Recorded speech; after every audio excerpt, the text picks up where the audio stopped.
You have the love of humanity in your hearts. You don't hate, only the unloved hate. To those who can hear me, I say, do not despair. The misery that is now upon us is but the passing of greed, the bitterness of men who fear the way of human progress. The hate of men will pass, and dictators die. And the power they took from the people will return to the people. And so long as men die, liberty will never perish. Let us fight to free the world. Let us all unite. Don't give yourselves to these unnatural men, machine men with machine minds and machine hearts. Let us fight to free the world. Soldiers, don't give yourselves to brutes, men who despise you, enslave you, who regiment your lives, tell you what to do, what to think, or what to feel, who drill you, diet you, treat you like cattle, use you as cannon fodder. Don't give yourselves to these unnatural men, machine men with machine minds and machine hearts. You are not machines, you are not cattle, you are men. You are men. Let us fight to free the world. You have the love of humanity in your hearts. You don't hate, only the unloved hate, the unloved and the unnatural. Soldiers, don't fight for slavery, fight for liberty. In the 17th chapter of St. Luke it is written, the kingdom of God is within man, not one man nor a group of men, but in all men, in you. You, the people, have the power to create machines, the power to create happiness. You, the people, have the power to make this life free and beautiful, to make this life a wonderful adventure. Then in the name of democracy, let us use that power. Let us all unite. Let us fight for a new world. A decent world that will give men a chance to work, that will give youth a future and old age a security. By the promise of these things, brutes have risen to power, but they lie. They do not fulfill that promise. They never will. Dictators free themselves, but they enslave the people. Now let us fight to fulfill that promise. Let us fight to free the world. Let us fight to free the world. Let us fight for a world of reason.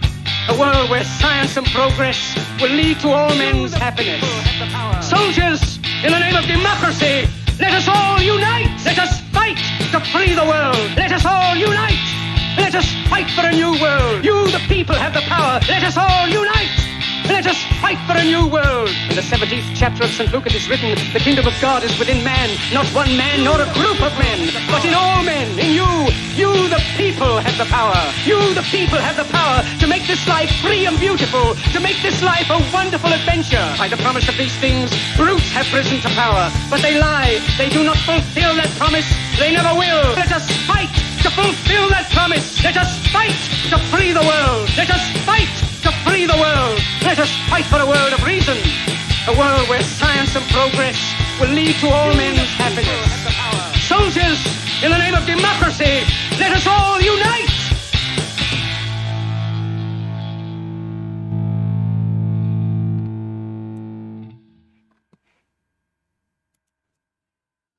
And we are live. Welcome everyone. It is a Model Affliction Monday. This again, always, as always, right? We're going to have to point out, if you do watch this and you have any sort of inklings of anger or like whatever, just stop watching. There's no need. You don't need to put your model at risk. As always, Model Affliction Monday. We don't mean to harm anybody's models that they hold, but this is going to start getting more and more real. People are going to be led into really bad arguments, and we've just been here trying to, let people know. You should go into these with a little bit more clarity, because some tough times ahead, and we're going to go over one of the reasons today why things are going to get a little bit tougher and more trickier. And I would say, if anybody does want to come and chat about anything, Discord's always open. You don't have to come in while we're online and on live. Just come in and have a chat about any of these things. That's what we're here for. And once again, I have been going out and talking to people of a morning. I don't just, sit around in Discord all day doing whatever, making video. I don't make any videos. I've not done anything. I've been really lax with all of that sort of stuff. But it's hard to go out and do all of this stuff at the same time. You know, like a couple of 3, 4 hour, 5 hour conversations of a morning, maybe in an afternoon, go and talk to somebody. Then we're talking to people within Discord. It's hard to, you know, do stuff. But there is a purpose to what we've been doing. There always has been. Purpose was for us to discover the rhetoric, for me personally, to discover the rhetoric.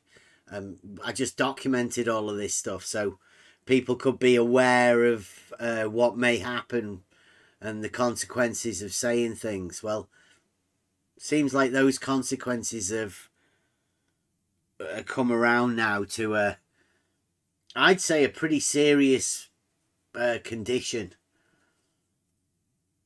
The consequences of the conversations that we have had in the past, and consequences of things that have been said to public people. Like we little channel here, we've had conversations with lots of different people, and some of it may or may not have been influential in anybody's minds or whatever.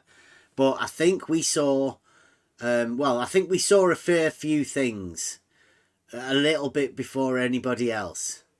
And not wanting to, you know, point these out to people, because these are discoveries that everybody has to make on their own. And hopefully people can still do that on their own. Just know, the On the Level Discord server is there if anybody does ever want to talk, because it's going to get more and more increasingly difficult to be able to communicate. Right, now, last night it was, there was a big debate on the new I don't know, what did you call it? The new debate? The new hot debate thing? Debateism? And it's got a lot of interest because Jaren, the leader of this channel, has quite a big following. And he's decided to join forces with an agency of people that want to push a narrative.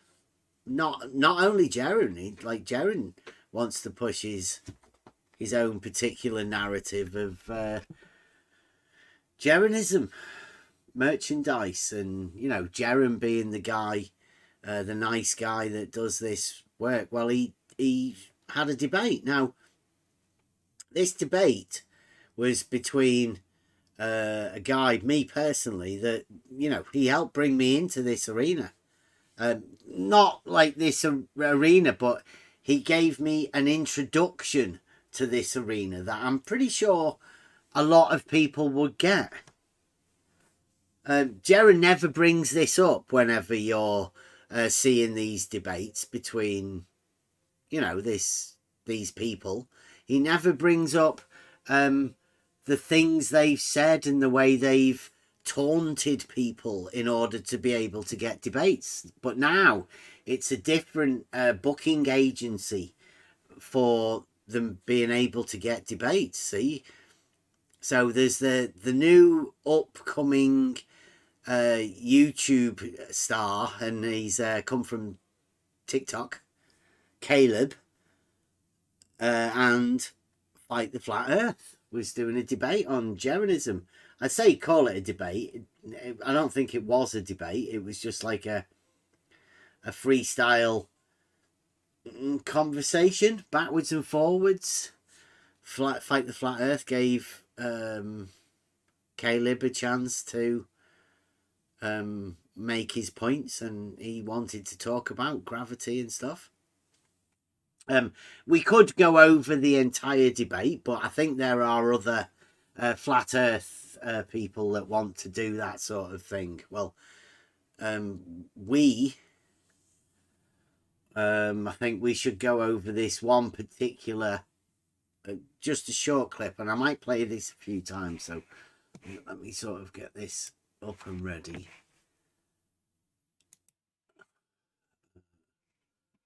Get it for you guys here in Discord. And get it for you guys.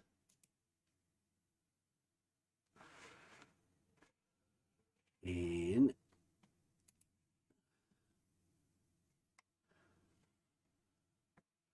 can you see that? Right. You guys can see that. This is a particular bit. I don't think anybody got to this particular part in their shows.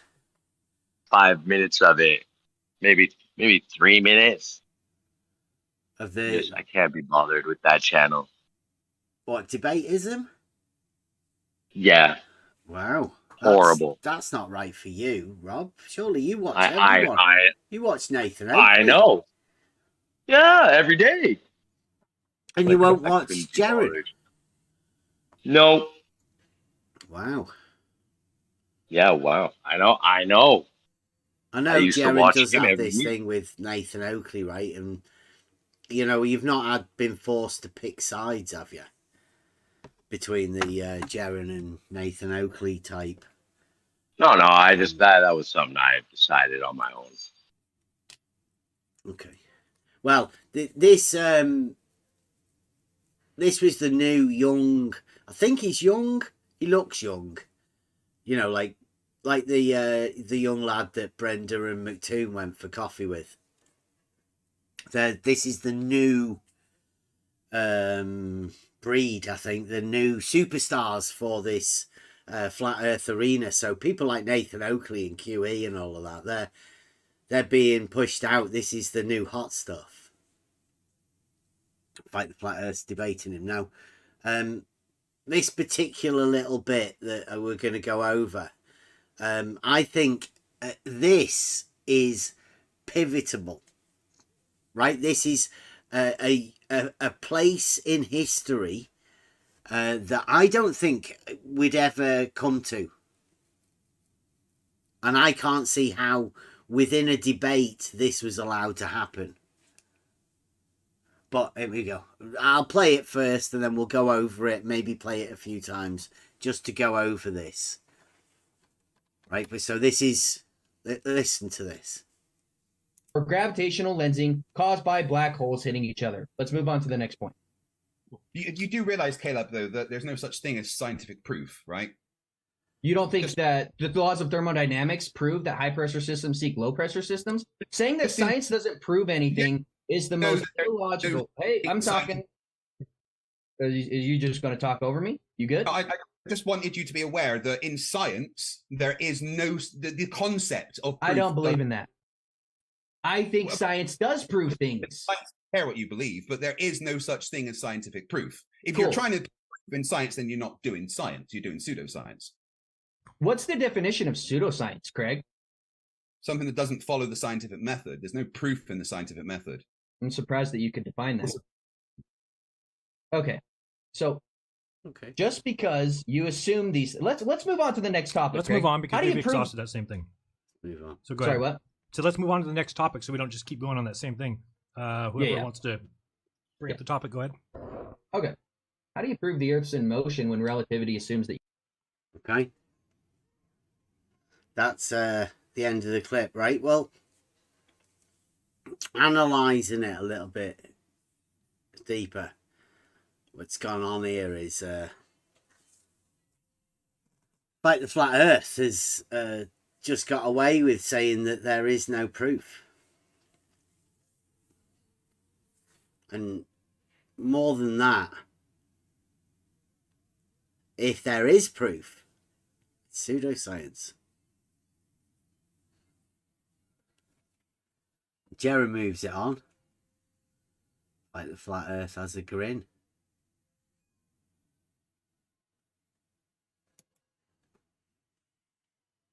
I'm going to hear it again.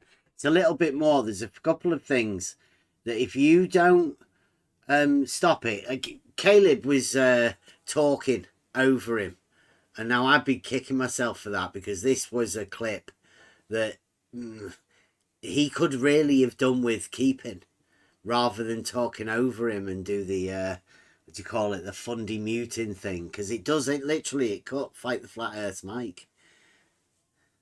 And now imagine that, right? Go into a place where you have the power to, when you talk, somebody else's mic just cuts out. Imagine that. That's what happens here. But it's not Fight the Flat Earth. It's Caleb. So listen to it again. And listen to the words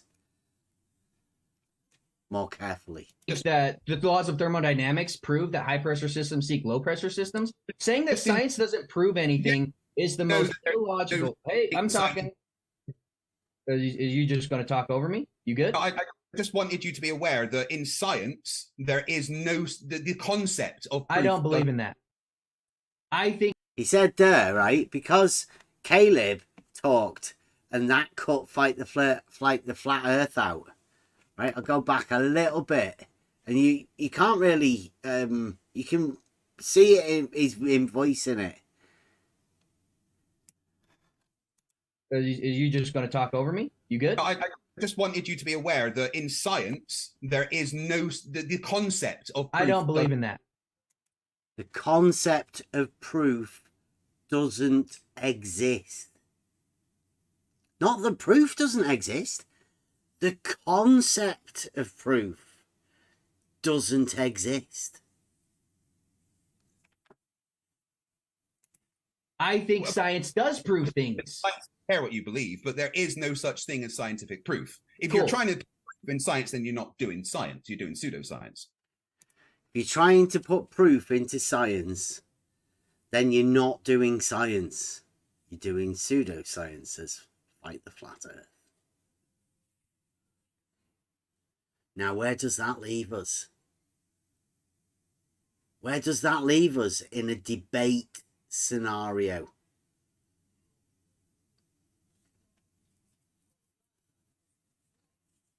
I'd say, personally, I've said this for a few people, personally, logic is the science of reasoning. Now, logic is where you find the proofs.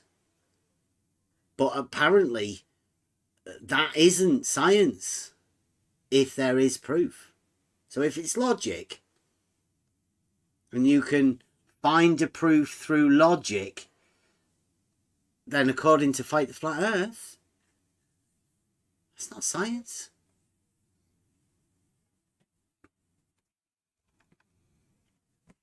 I've got a better clip. I'll put it on the going back to the YouTube, right? So because it was you probably go over the video and do a step-by-step play, shorten it down and break it down to Fight the Flat Earth says, okay, Caleb, what's your problem?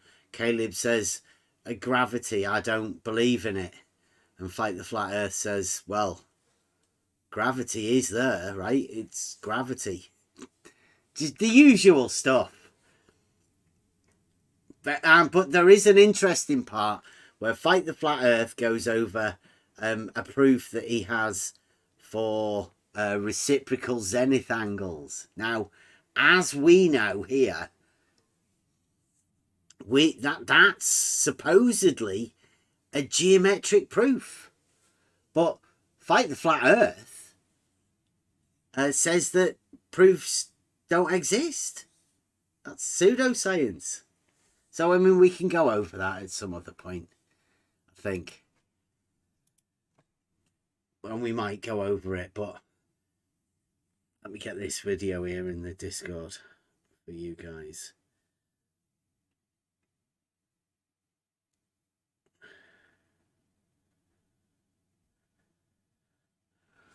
Right, so is it coming up? It's just loading up.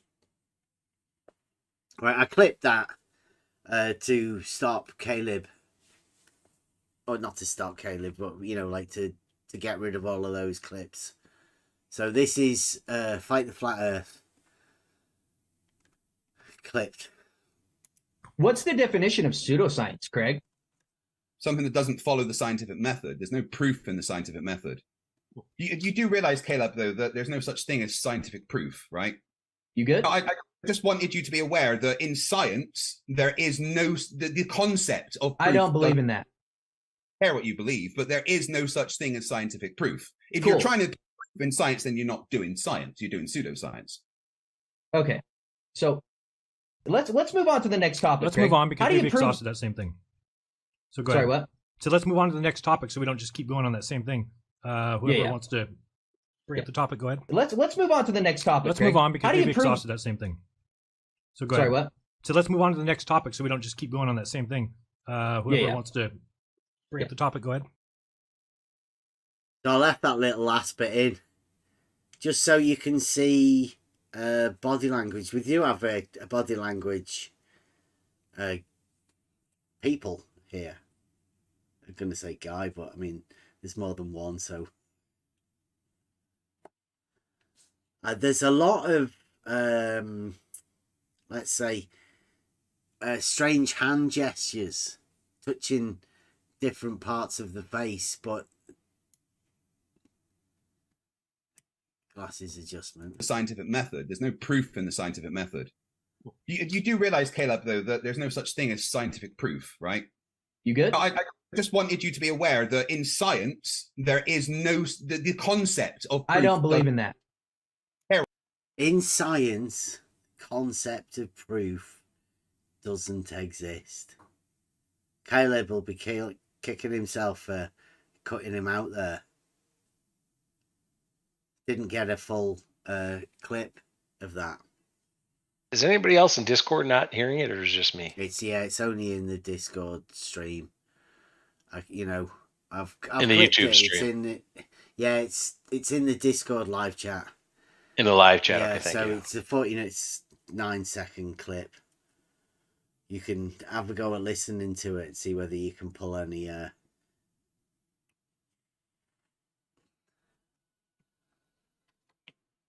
see what you can get out of that. But the bit at the end, you can see how much enjoyment he's got out of this, because it gets moved on. It never gets discussed.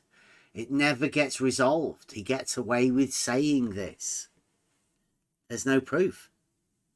Now, I think that these guys agree with him. I think that Jaron agrees with Fight the Flat Earth. He doesn't want to bring it up. He doesn't want put himself at odds with them.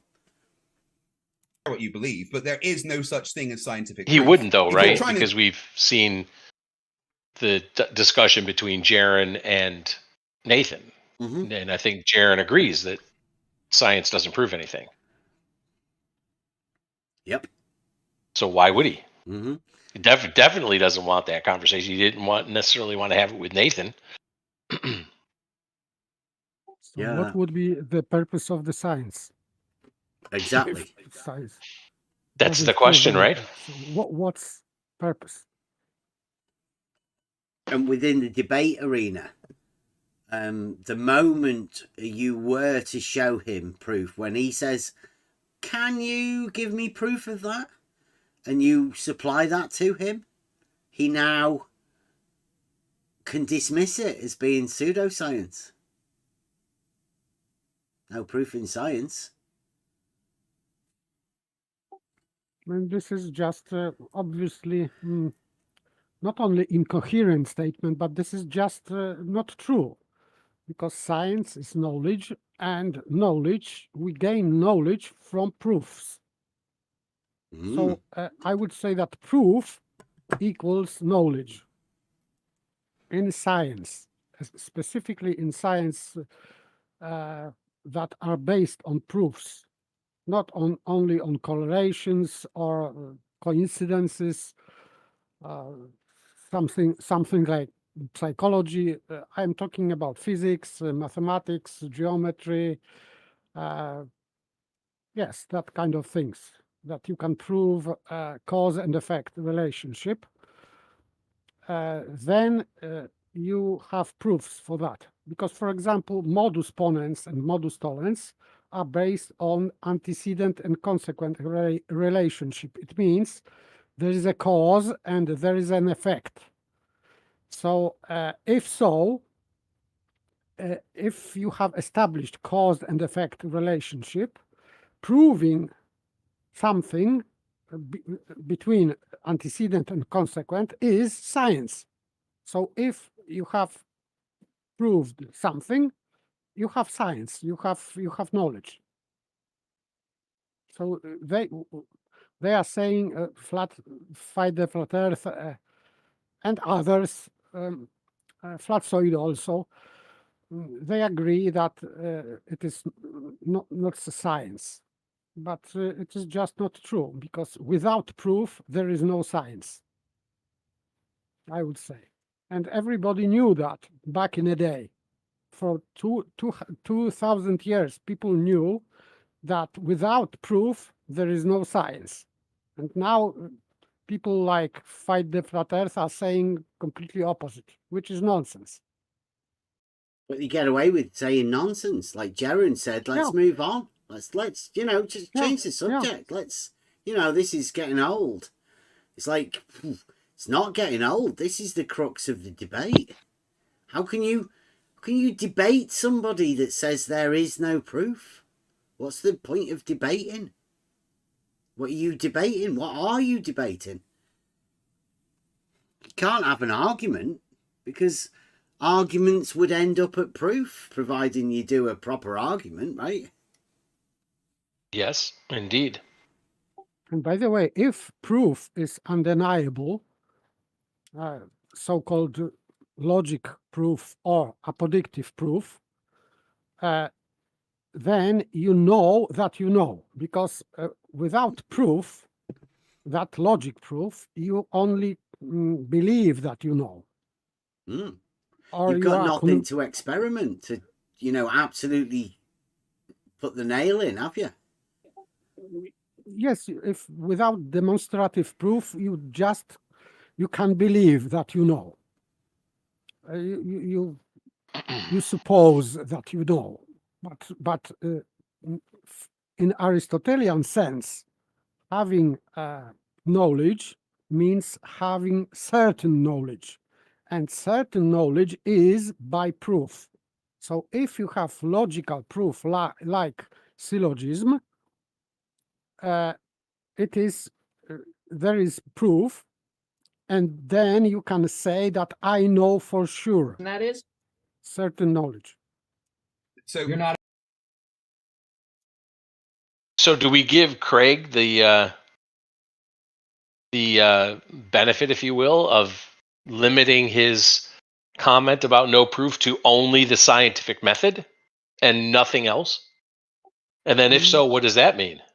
Yes, I think that he said something about scientific method, but scientific method is a proof, because in scientific method we have hypothesis, and we have cause and effect relationship. It's just really, to break it down, just not let anybody get too confused about it and who wrote the scientific method and all that. It's just if you call science the way you gain knowledge, then the scientific method will be something that you could replicate and you could tell people for the way that you gained that particular knowledge. Yeah, process. Just simply, the process of it. That you should be able to run other people through. You say, these are the steps that you need to be able to take, but this is the information you need to know beforehand, and this is, like the process, and you come to your conclusion at the end of it. Yes, but normally, if you are creating argument, you don't need experiment. In physics, for example, you just assume that this will cause that. So I have assumed cause and I have assumed effect. But to prove the scientific method is to make experiment to have this proof in real life. So if you have this experiment provided and this relationship is established and it is checked, you are checking if your hypothesis is true or not, if this cause makes that effect or not. You have to check it. And checking it is this scientific method. So it is within logic. So it is proof. I would say double proof. First proof is relationship, causality, let's say, that this causes that. And then you have to check in real life if it is true. Your assumption is true. If it is true, you have proof in your mind, and you have proof in real physical life, world, let's say. So it is proven. The whole process is to prove. So when he is saying that he is excluding proof from scientific method, this is just nonsense, complete utter nonsense, what he is saying. Well, I bet this guy would be willing to debate that, which I'd be willing to take him up on it, but I don't think he'd be aware of or want to be able to take on a discussion about proof, because now he stated that were he to find proof in anything, obviously in reality, because I mean that's the only place you can find proof, but were he to find it, he'd, by his own rules, be dealing with pseudoscience. Pseudoscience, yeah. Which so have to deny, all right? science then. So all science, going by that logic, then all science certainly. Well, let me be clear.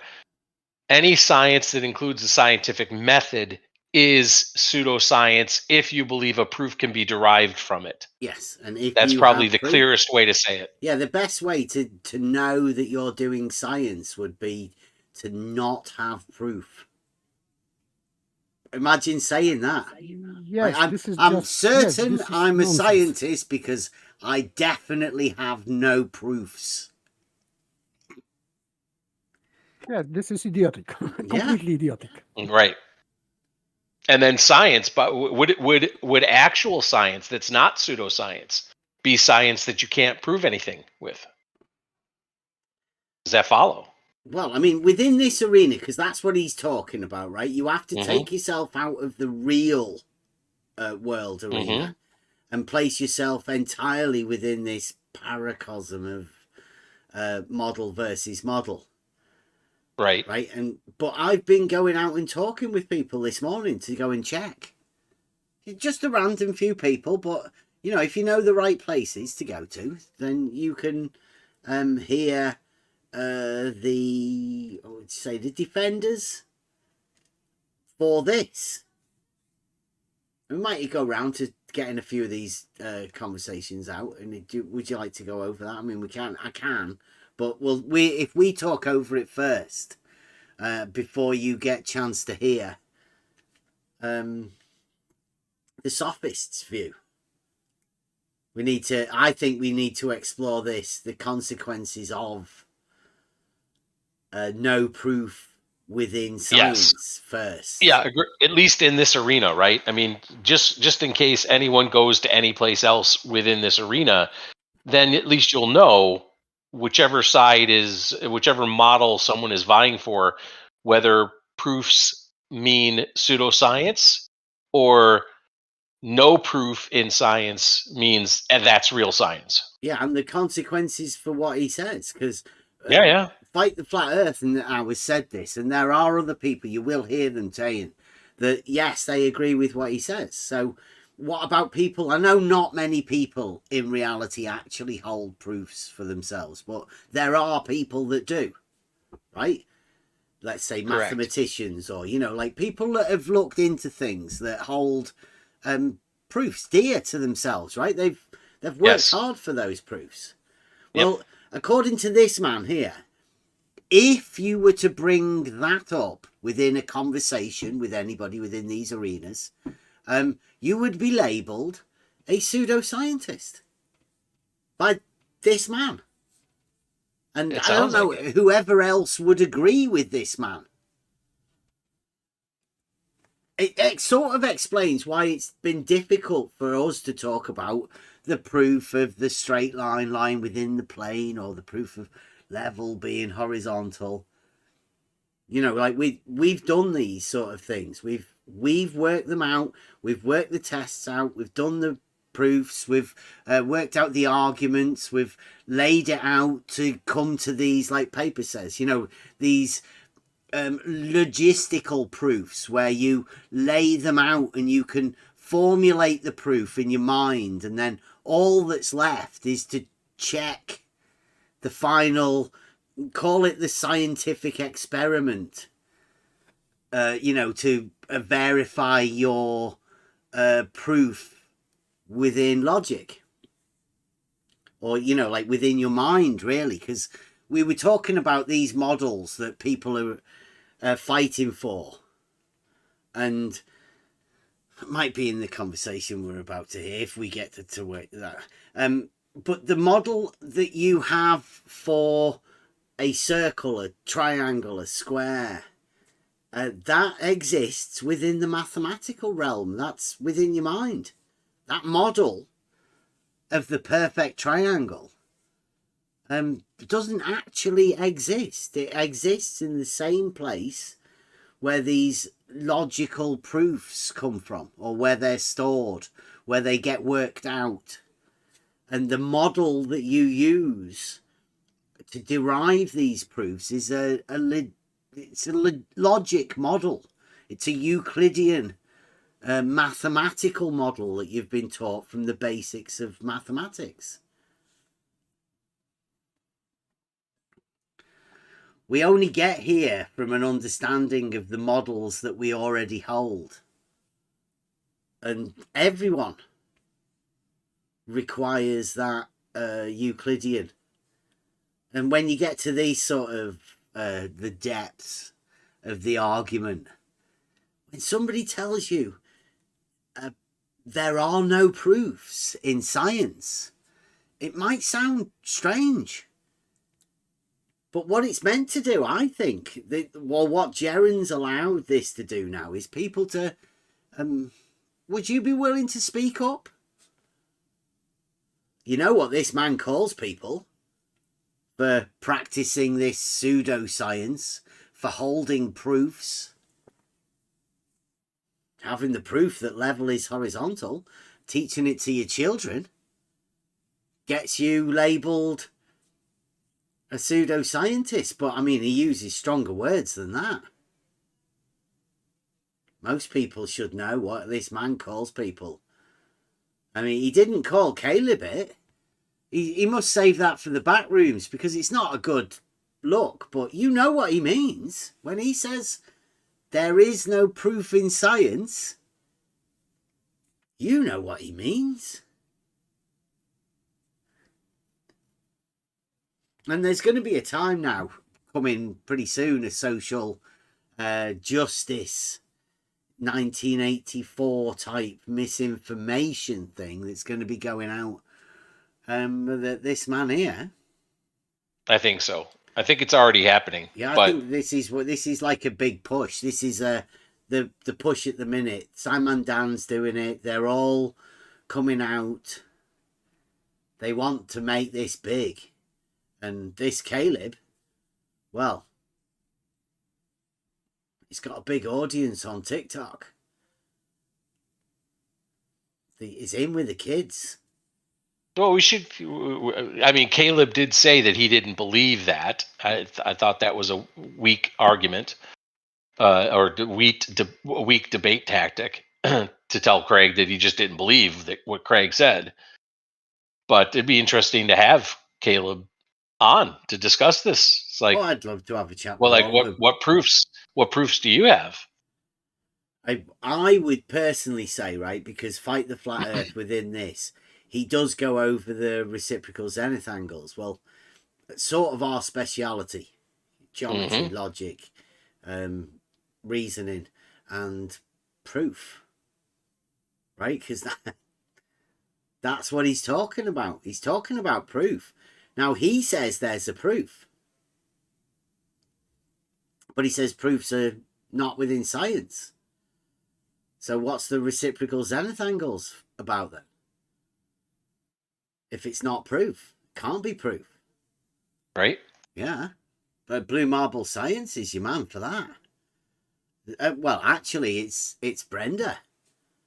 Brenda took the reciprocal zenith angles over to gerunds. So I mean, I do believe this show of gerunds is out there to push this particular narrative for some sort of belief that there are arguments that mean things, but not proof. So the arguments without proof is what Gerond's pushing.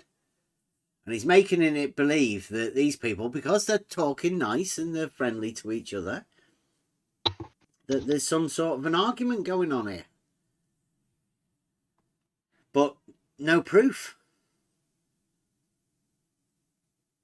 I couldn't get past that. If I was in a debate with these people and Fight the Flat Earth did that, I mean, what would be the point of having the debate? No point. Yeah. Because why people are debating? Because they are trying to convince opponent that he is right and opponent is wrong. And how to do that in debate? You need to prove that he is wrong, and you need to prove that you are right. But if you have no proofs, you cannot do that. It's just idiocy, complete idiocy. Yeah. Well, again, no proofs in the scientific method is what Craig is saying. So again, maybe for him, just saying reciprocal zenith angle, just uttering the words for him may be proof. I mean, I don't know, right? If we clarify this with Craig, like, does Craig have any proofs? Or is he just saying, no, just the scientific method ones are pseudoscience? Yeah, I was discussing with some people this morning about proofs. I mean, can you not have proofs within geometry? Right. I mean, there are That's definitely good. That's a proofs great within question. geometry. You would think, I mean, other parts of mathematics, no? Could you relate those to reality? Is it the relating the proof to reality, which Craig's calling science? Right? But the actual proof, like Paper's talking about, right? The proof that you can hold through mathematical proofs, like reading Euclid, and then translating that to reality. I don't know whether his science, this new modern science, frantic he is, capital S. I don't know whether that science is slightly different and whether he has a definition for it, a term. What does he call it? Because I think we'd all be quite happy in understanding that science it's just the acquisition of knowledge, the gaining of knowledge by whatever means, but those means for you to be able to gain that knowledge should be able to be replicated. It should be able to be proved, discussed, and taken on by other people, replicated. If we're not able to do those things, then you can't really call that science, because otherwise it's just you imagining things that you've proved stuff. Now, you can hold your proofs, but you should really be able to discuss and communicate, how it works with people. Now, I don't know whether that's where he denies the link. Because, I mean, me personally, I've done it, right? I had a problem. So worked out that I had a problem, worked out a way to solve that problem, and then devised a method to replicate the geometric solving of the problem, and then went out and actually performed it. Like, series of steps. Now, I'd call that what I ended up with is a proof. A proof within reality. It's a way to link the actual mathematical geometric proofs to reality. Well, he'd say, no. Just no. Can't do that. So I think there's a link that's been severed between either the actual proof. Hot mic, Kev?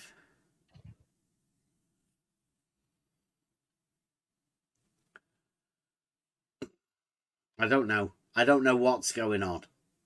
Do you want to hear it again? Do you want to hear the clip? I'll play this again. Like, I'm going to play it in the Discord, guys, so you can maybe watch it yourself at the same time.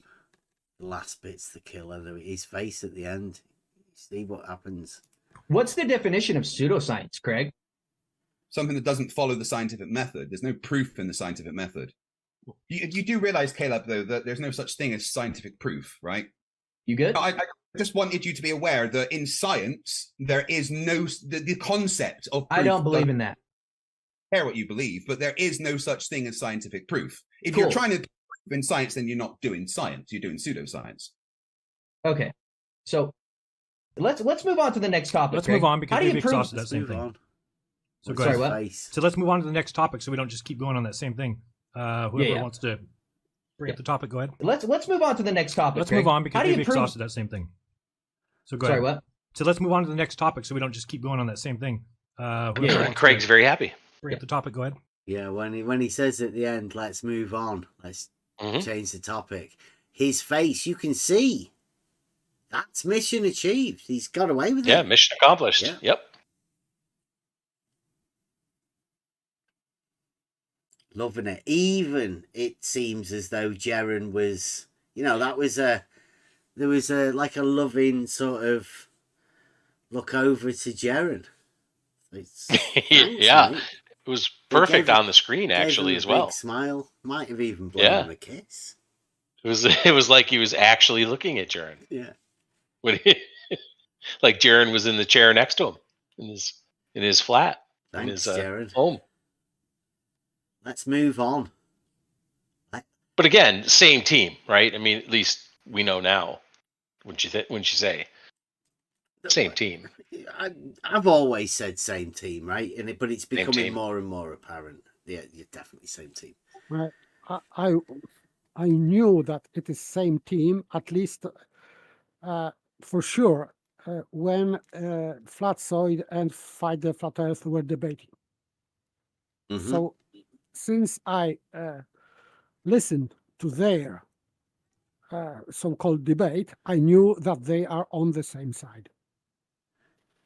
Just same about science. This topic, flat Earth versus globe, is just irrelevant. But it is false dichotomy. It is just they are just sparring partners. But when they are talking about science, scientific method and pseudoscience, they are on the same side. Fight the Flat Earth and Flatsoid. And Geran seemingly also. Mm-hmm. Yeah. I mean, the actual debate, frantic bunny ears, is ridiculous because it's scripted conversations that you've heard loads of times before. I mean, millions of times before. There's absolutely nothing new within it, and even to the fact that Fight the Flat Earth was acting like it was a playing card game where he just rebutted certain arguments with just different videos that he had. The gentleman. And Caleb's, he doesn't know. He's never been in this arena for that long. He's unaware of Fight the Flat Earth teaching his children how to locate themselves anywhere on Earth precisely with just using a plumb bob. Caleb's talking about Foucault's pendulum. Fight the Flat Earth taught his kids how to do it freestyle, just holding a plumb bob. So he's obviously unaware of who he's talking to and, the proofs that Fight the Flat Earth holds. Or doesn't. Well, I mean, if he can teach his kids how to find their place precisely using nothing but a plumb bob. Is that a proof? Well, the method. Like, I've been trying to get him to find that method, and he's keeping it to himself. He's going to probably turn some sort of GPPS system at some point. But, or do we imagine that having your own, within your own paracosm, that you don't have proof, does that allow you to basically say anything or tell anything to, let's say, your children or your other people or people you might debate, and then they just accept that? Because, hey, no proof in your paracosm, no proof in our world. So why would I challenge you on proof or no proof, and how do you get that proof, and what's the method if there's no proof? You just say something and it's accepted. Yeah, I mean, half of the thing is, what's a proof? What's a proof to somebody who doesn't have a proof? To start off with, how do you explain it? There is another contradiction and nonsense from Fight the Flat Earth, because he said that there is no how he phrased it, no concept of a proof. Yeah, no concept of proof in science.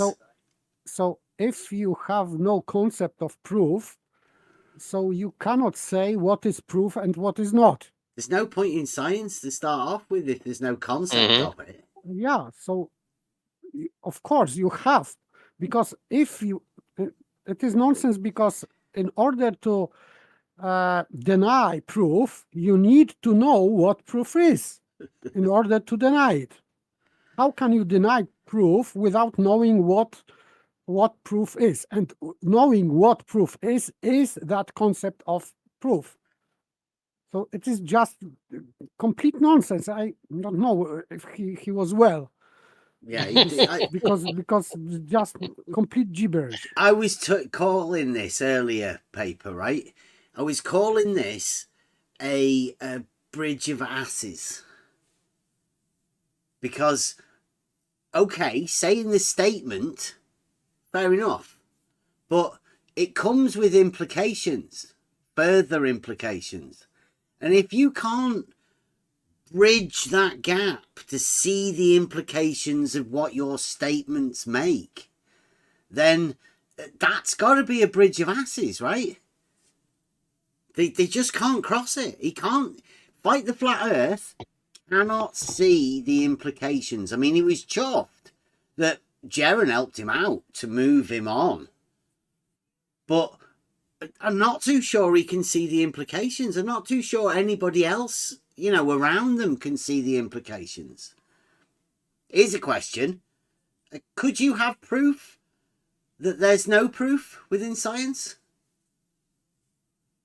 And would that cause an internal feedback loop?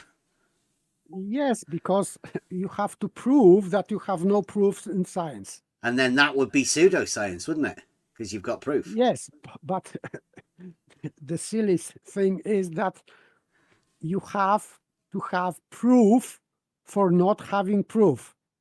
This is just idiocy. You need proof first to disprove something. So if he said that you haven't got proof in science, so how could he prove his statement? Yeah, you couldn't have proof of that. Yes, because you have no proofs. So you cannot prove that there is no proof in science. This is just idiocy, complete idiocy, mental. This guy is mental. Move on. Let's go to the next topic. Says Jaren. Like, how can you move on from that? Like, I wouldn't be able to. I haven't been able to move on in my mind to get that out of my head. How could they allow somebody to say such a thing and then move on and not address it? I can't understand it. Unless these people want to push a narrative where they want to leave things open for people to just sit in their mind for future use.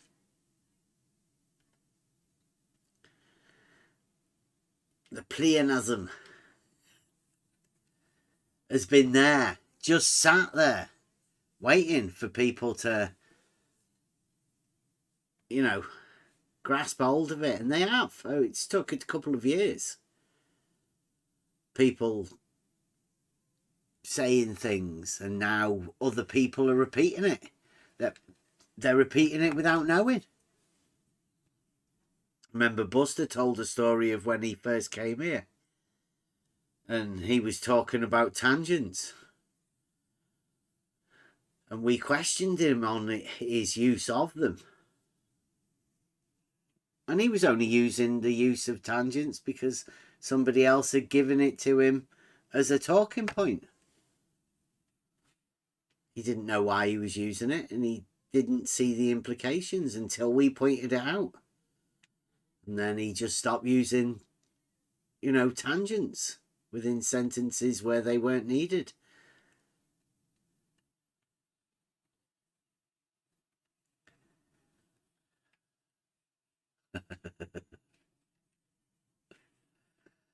Cat supercomputer. New pleonasm for a long time. Should have brought it up. It's been doing it for ages, hasn't it? That I've been after the discussion of these sort of things. I mean, do you think Fight the Flat Earth would be able to discuss his use of why there is no proof in science? I mean, would that be a debate topic of proofs within science?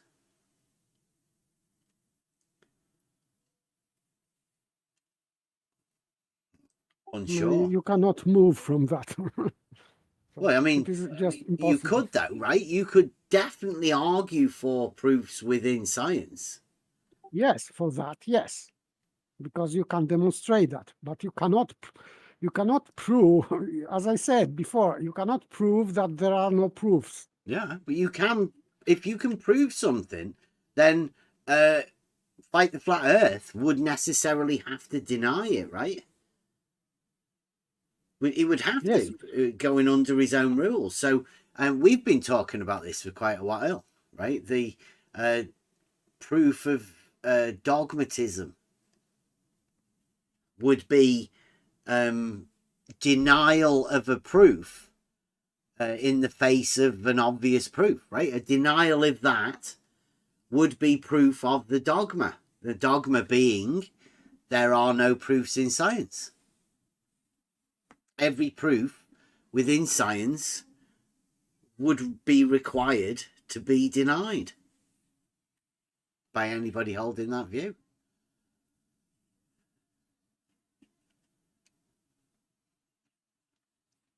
I'd talk to anybody, Paige. As I said, the door's always open. I'm trying to set up, hopefully, fingers crossed, if we can, a false dichotomy debate with both a flat earther and a globe earther. And I mean, they could team up together. We could bring them together. Because they'd be needing to require to show the dichotomy. They'd have to be arguing for the dichotomy of flat or globe. And we'd be obviously able to show the dichotomy by falsifying both of their models. I mean, they wouldn't necessarily need to prove their model. They just need to argue for the dichotomy.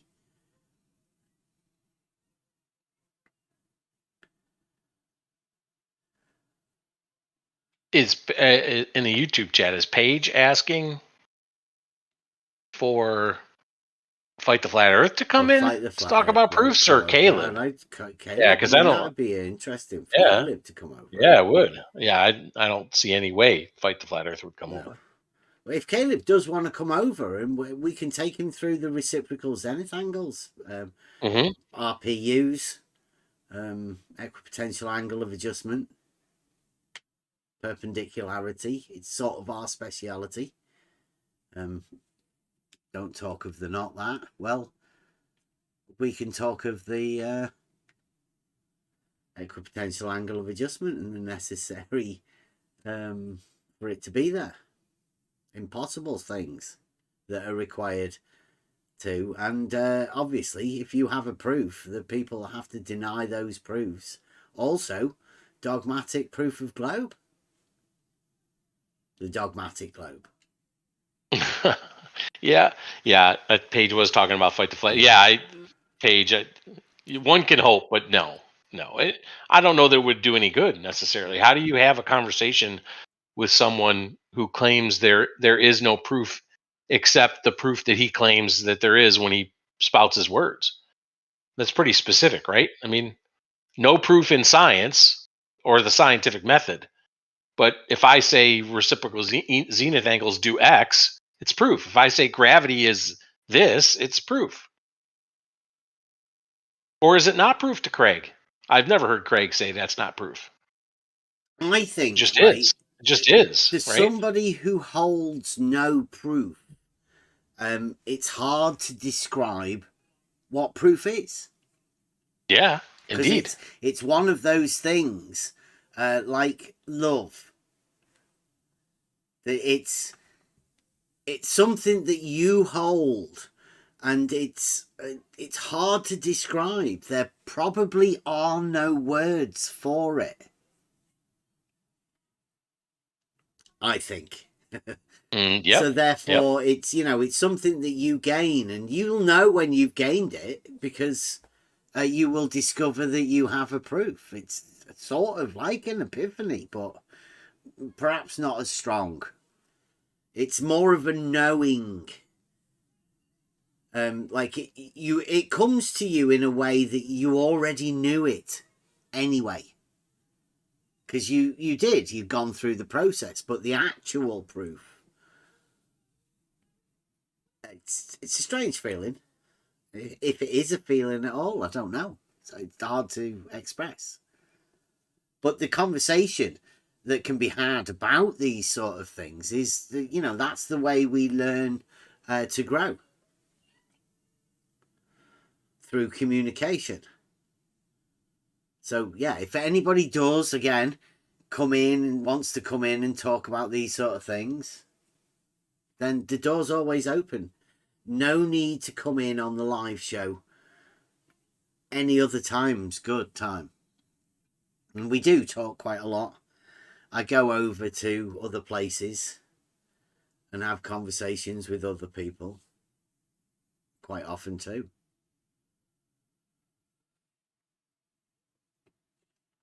Particularly, I went over this morning, and I don't know how long the conversation this is, but I need to see if I can find where I had it.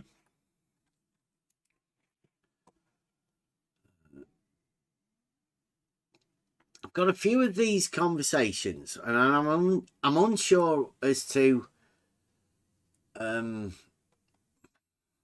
how to put them out or what to do particularly, because they're strange conversations, and I'm not too sure who's learning more. the people that are listening and or the sophists that I'm talking to. And I don't know who's talking more. No proof, fighting flat earth. Like, we had some people round on Saturday for like 8 hours.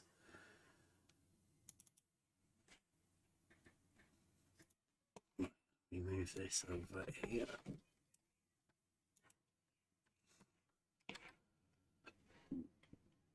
I don't know whether you need to Windows. This is on the media player.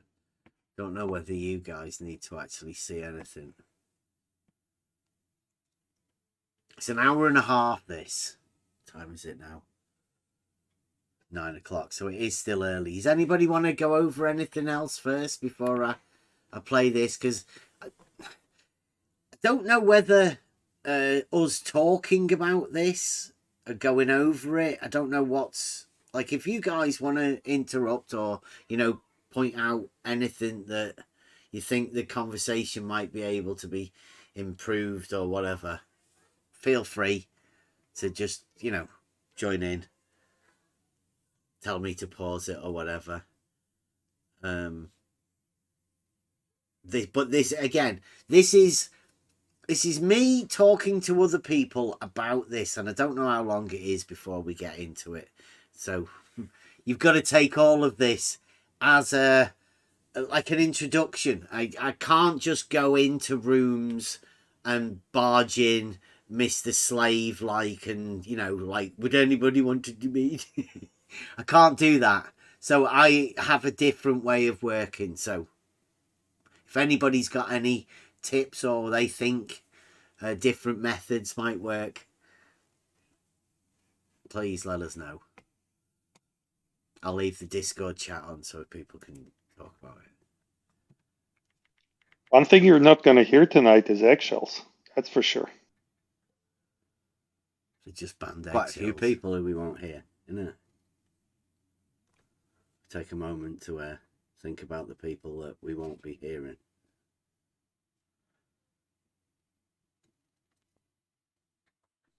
Well played.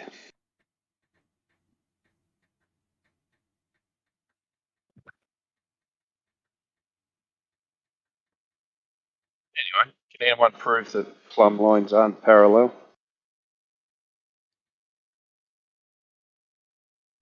I have one. Perpendicular to horizontal, right? All of them. All of them, seems. Yeah. All perpendiculars to a plane. Well, you know the rest. Yeah, that's as long as horizontal's a plane, right? You then have to have the ability to prove. It shifts the burden of proof, right? It asks a bad question at the first. Who can prove this? And then you're proving that a straight line lies within a plane, aren't you?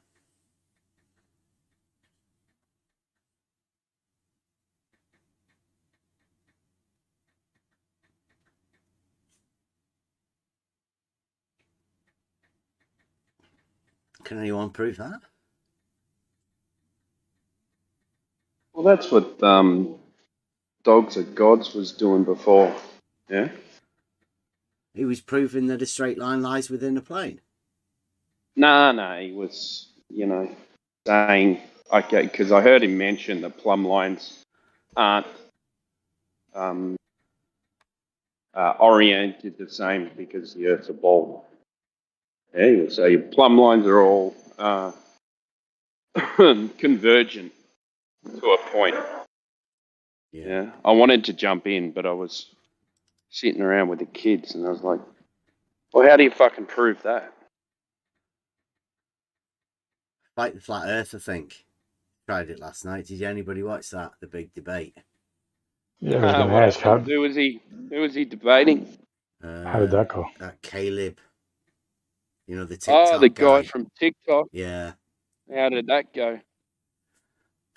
Hey, it depends. Not bad. Depends whether you're studying it for I don't know. Like, are you studying arguments? Are you studying the debate? Are you studying the interaction between the people? Like, it depends what you're like. What's your interest within it? Who came off more convincing and more controlled? That was what I'd be interested in. I reckon FTFE came off more controlled because Caleb kept doing the whole, oh, look, you're getting upset or you're going to cry or whatever. And FTFE was just having like a good old time with it. So I think that looked good for him. But I think Caleb, like, was much more aggressive. You got a biased interpretation of it, though. Well, that's why I just said something good about Caleb. Caleb was more like demanding, which made him look good. Made FTFE look bad. What about the arguments, like, rather than the aesthetics? Like, what? So what had happened is Caleb had asked a question. FTFE had like answered it really like thoroughly, and then Caleb had just asked another question. So can you give us an example? Sort of bad for... Well, isn't the format over there like you make claims and ask questions, right? So that's now normally the way that Jerem runs his debates. Say in this Frantic Bunny. This one was just open forum. Yeah, they decided to just leave that format completely open. As though, like, I don't know whether those guys couldn't make claims, couldn't make positive claims. I don't know. I always think that no one ever wins a debate. Sometimes there's clear winners, but it's got to be like a huge disadvantage for one of the people or advantage for one of the people. Well, it would require on them presenting arguments, positive arguments, right, to be rebutted. So, can you remember the positive arguments, the claims that they made? Yeah, FTFE's was Foucault's pendulum, and Caleb's big one, I think, was the apparent versus physical horizon. Right, and that was what was the arguments that were made? So FTFE's was the Foucault's pendulum progressing matches of predictions made by the rotation of the Earth as well as the shape of the Earth.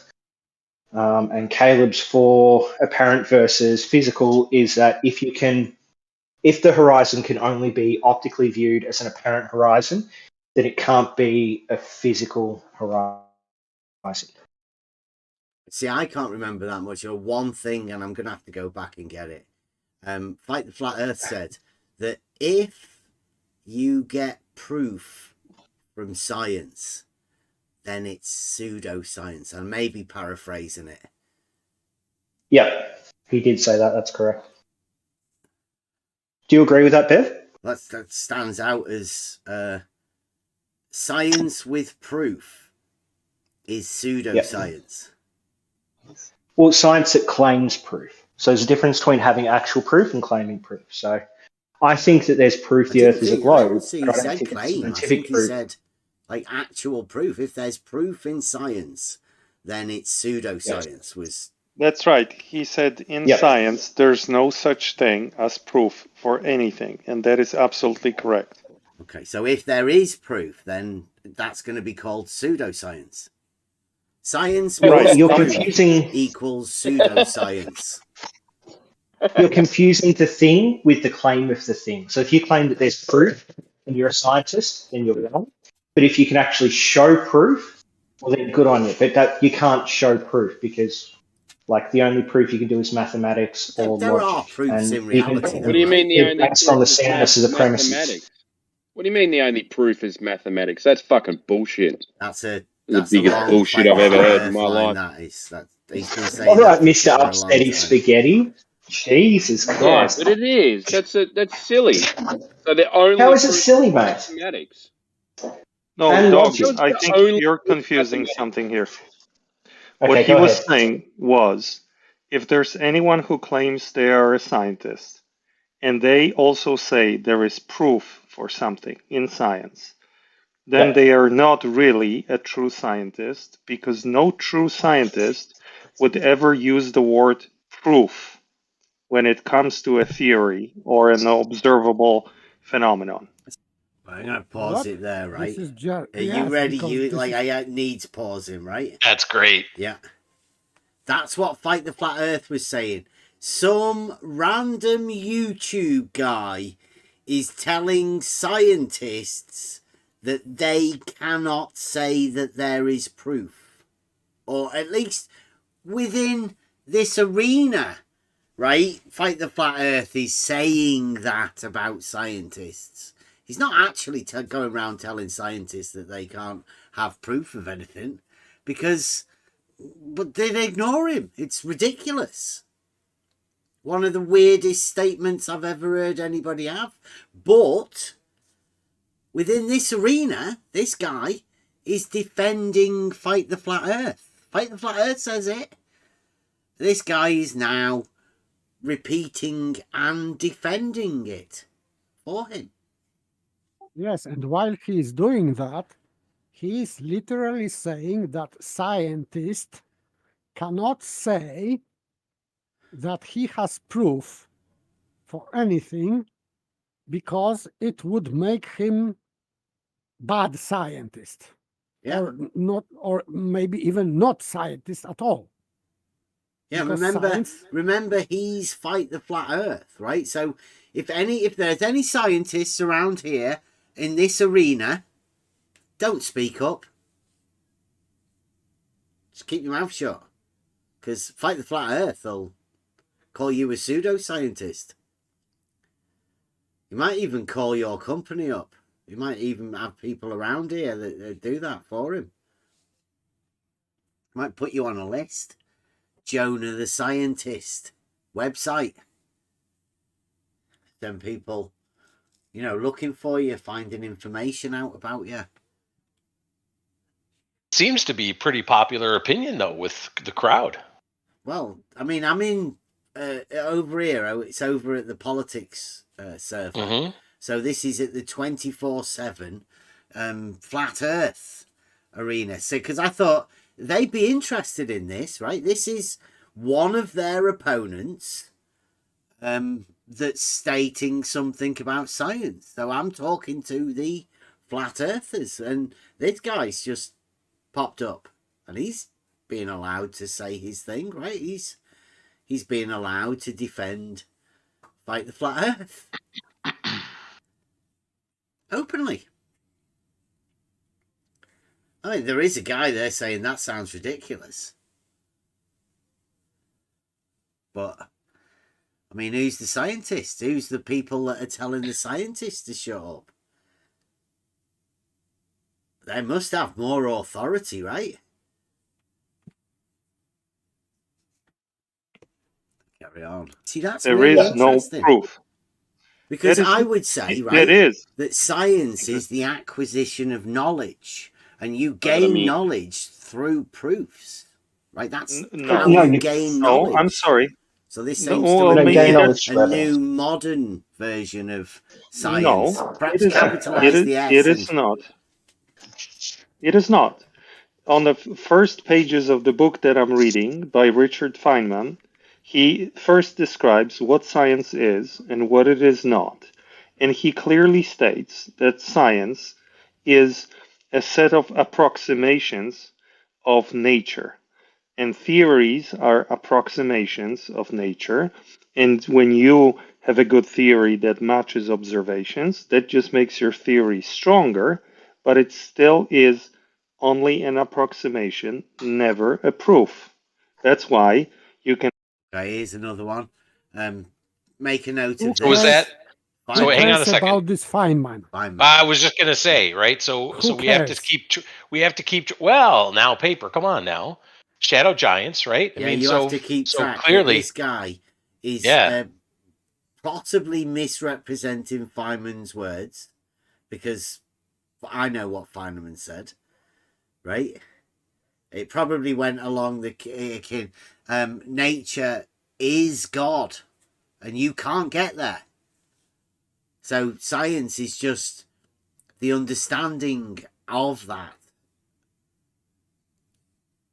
You can never truly understand it. It's not an approximation. Like you can only do your best with words to express, what it is. But you're talking about nature. Yes, and what did he mean when he said nature? Because, physics, it is part of nature. But you definitely can have proofs within physics. But maybe not for Feynman, because he was, I think, proponent of this new, let's say, this proof by probability, this quantum mechanics or whatever. So, well, quantum mechanics, right, is based upon Euclidean. That was the problem with Einsteinian. Right, one's a little bit wooey, and the other one at least is based upon Euclidean principles. May sound a little bit wooey also, but I mean, you've got to go with it, haven't you? Yeah. I don't. Sorry. I know, yeah. Well, we don't, but we're here, paper. Like, we're not where Feynman was. Right.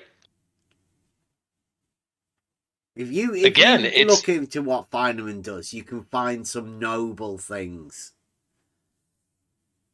Yes, but returning to this guy who was supposedly quoting Feynman. Yes.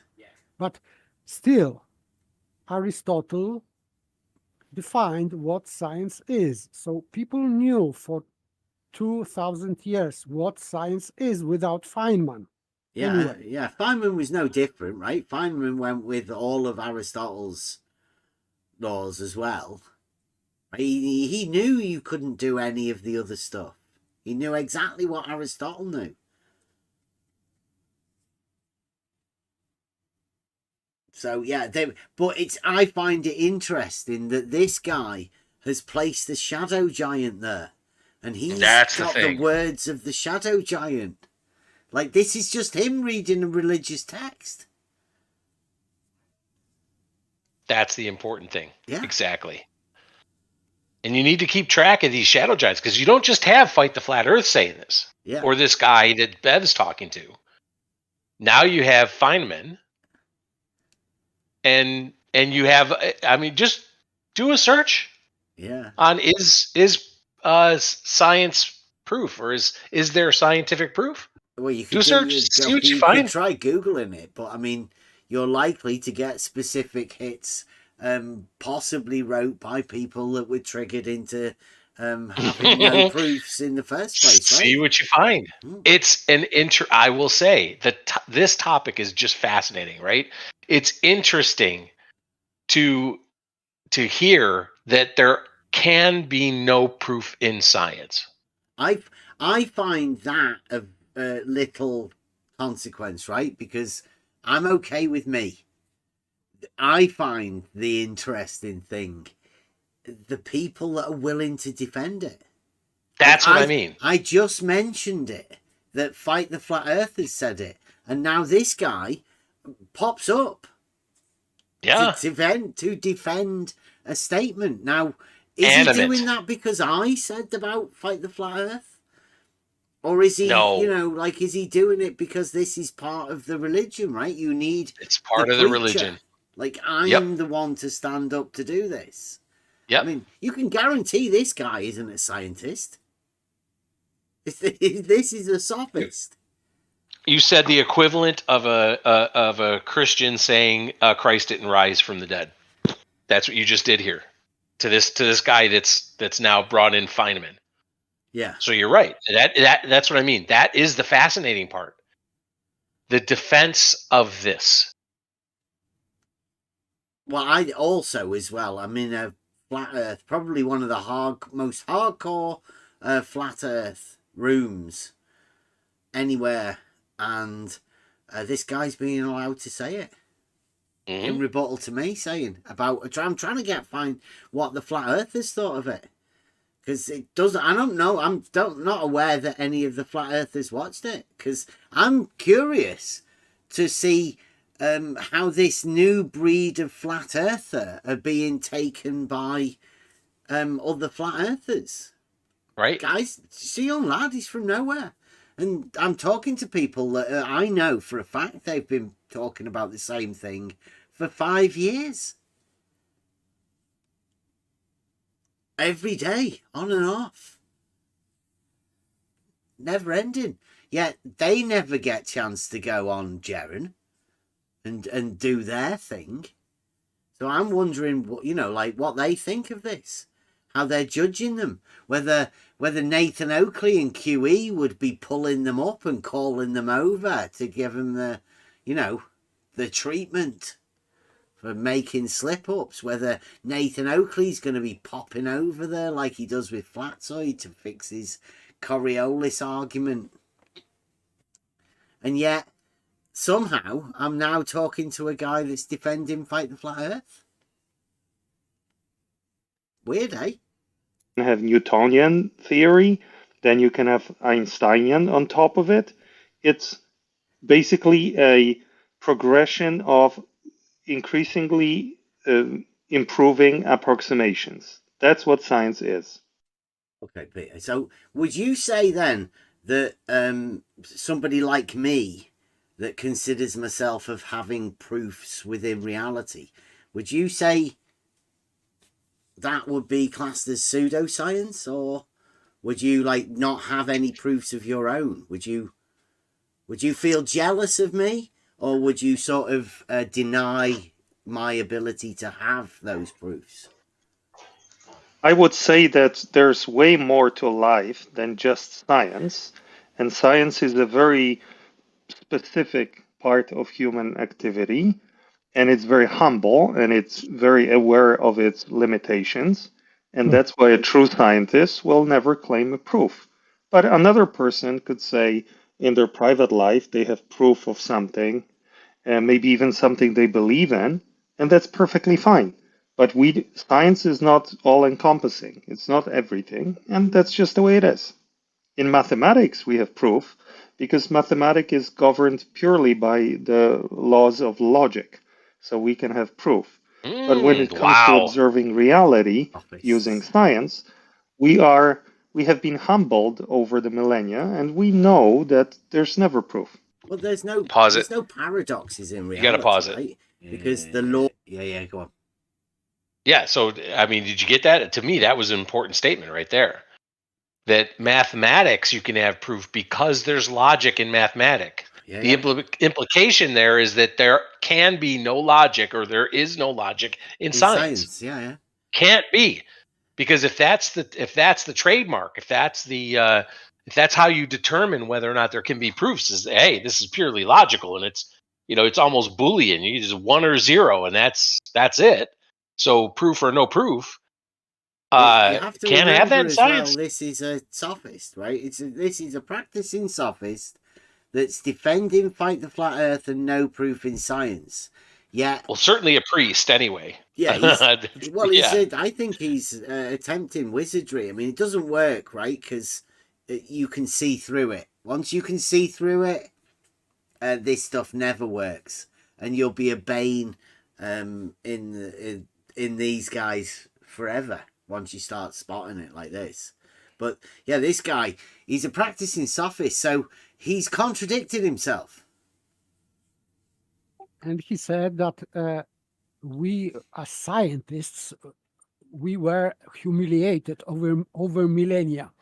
But who humiliated science, in fact? It started from Bacon.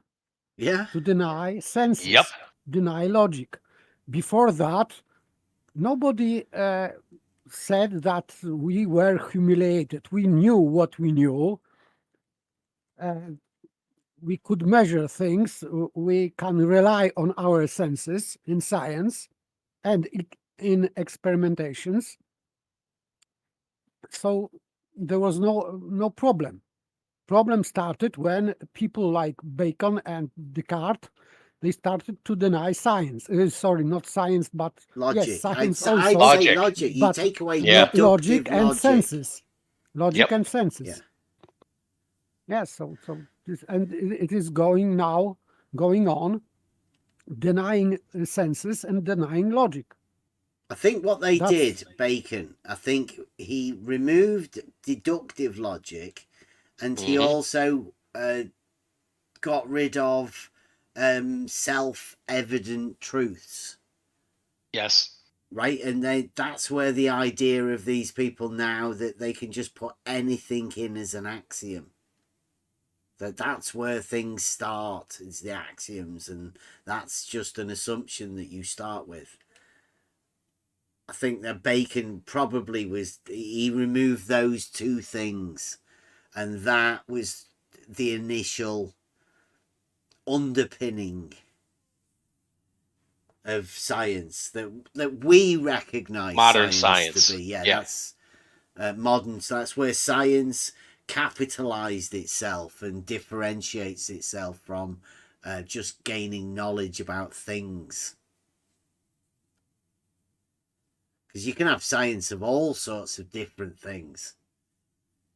The other, yeah, I totally agree. The other thing this person said that I found interesting was that it seemed he was equating proof with belief, because he says, well, you can have a proof of yourself. You can believe anything you want. Yeah. So for him, proof is also belief. It's blurring the lines of proof, right? The true sophist takes something that somebody said, he defends it, and then he blurs it. Yep. Makes it, like, so you don't know what exactly it is that he's defending now. Right. Yes, he was talking about approximation. Yeah. And approximation this is what I said about proof by probability. So it is not what Aristotle said about proof. This is not certain knowledge. So in Aristotelian sense, we need dichotomy between true and false. And there is nothing in between. It means that if you prove something, that therefore you disprove the opposite. There is no other way. But now, if we have for example, probability means that if you say that something is true, it is not necessarily true. It is only probably true. So it is completely different than in Aristotelian times, let's say. So proof is now approximation, and approximation, it means that, for example, 2 + 2 equals approximately 4. So what does it mean? For me, it means would be nothing. approximately 2 plus approximately 2 equals approximately 4. Yes, but still, even, yes. Because if you have that kind of thinking, that approximately 4, it means that you can deny 2 being 2. Well, it was approximately 2. Yeah. You can go into infinite regression with doubts. There's I think there's a thing like word maths. Like once you remove deductive logic and start allowing for this inductive logic, it allows you to imagine that you can do mathematics with words, right? As though this logical form works, like Buster does with the flat Earth. Flat minus Earth equals flat. Flat Earth minus Earth is flat. I mean, it means nothing, but it's sort of a sophisticated way of fooling people to believe that mathematics can work in strange ways just to fool you. Sound like nonsense, but I mean, Sounds believable. Could approximately be true.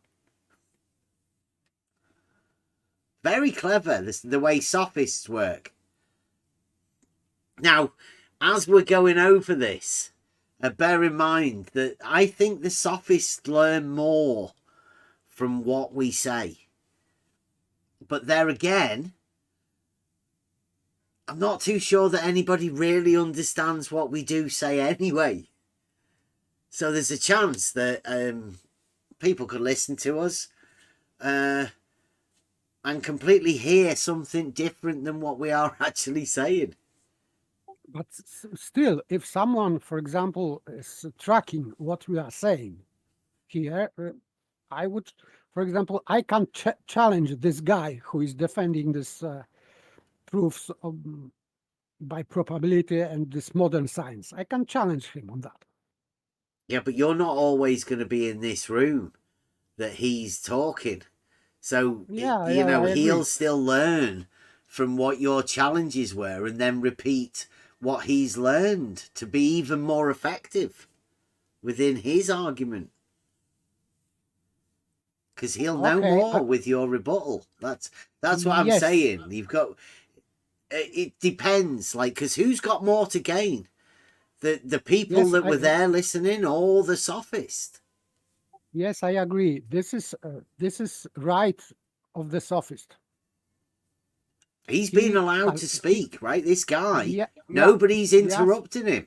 So I consider these rooms are made for the sophist. These are sophist training grounds, as far as I'm concerned. Yeah, I agree, but still, we cannot do anything more. Yeah.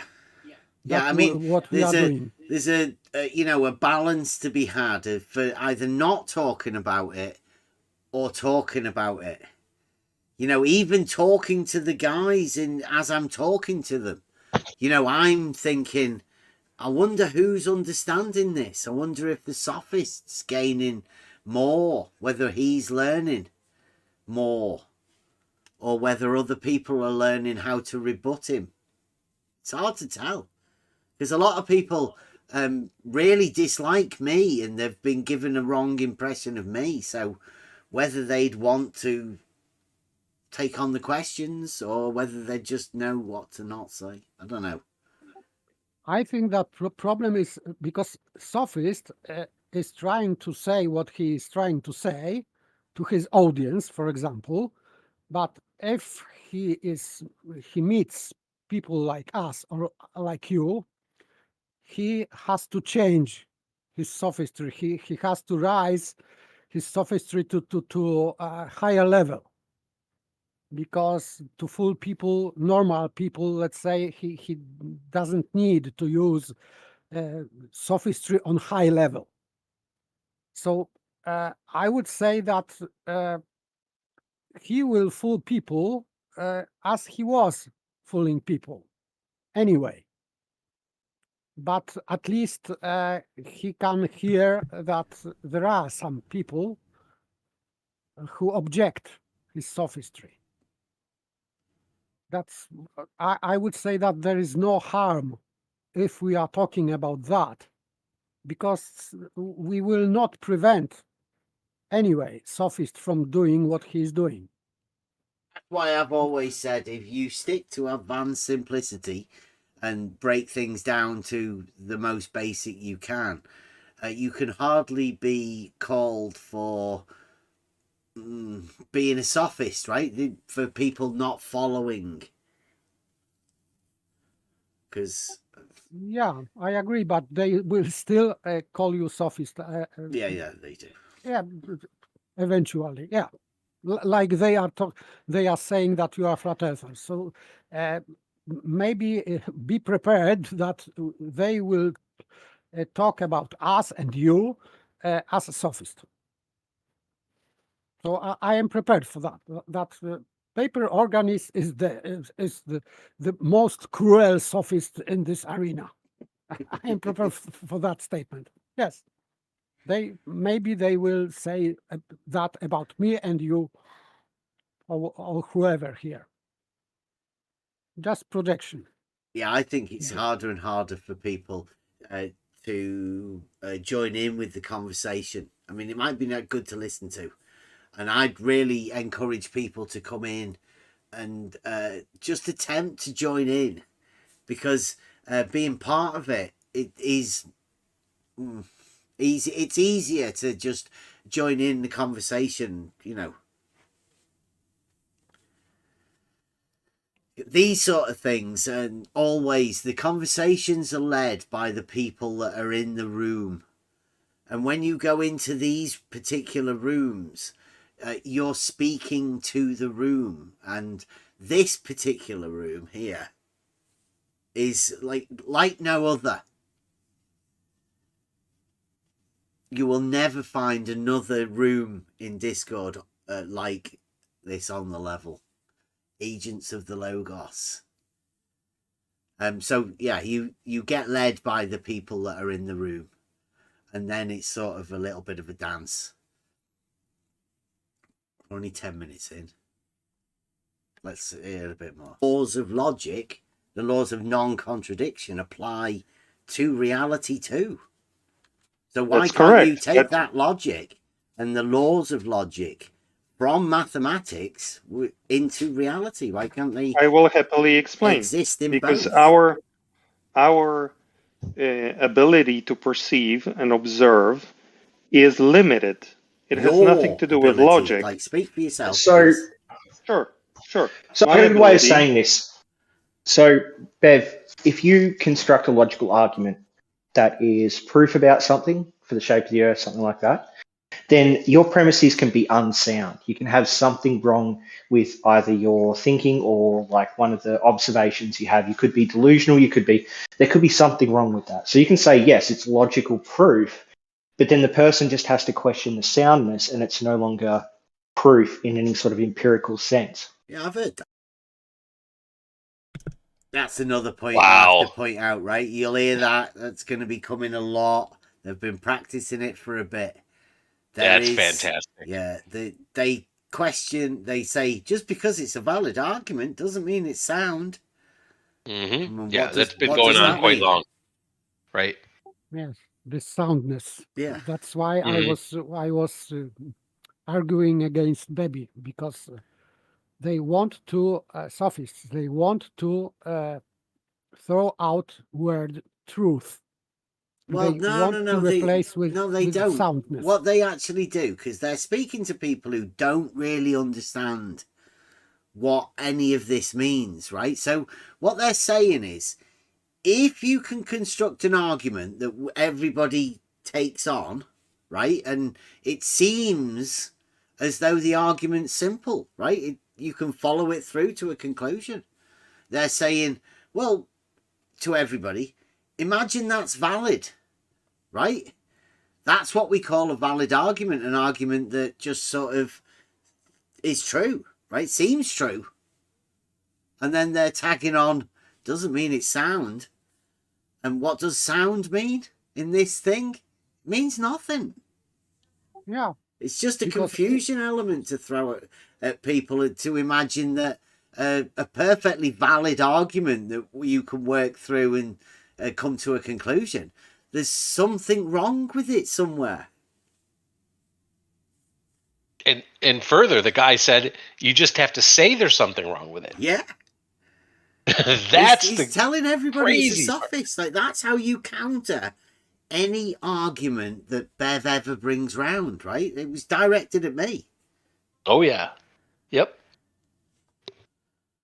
And this is after a week of me going round there telling them, you know, some of the arguments that we've got and discussing stuff with them. The sophists are already at work.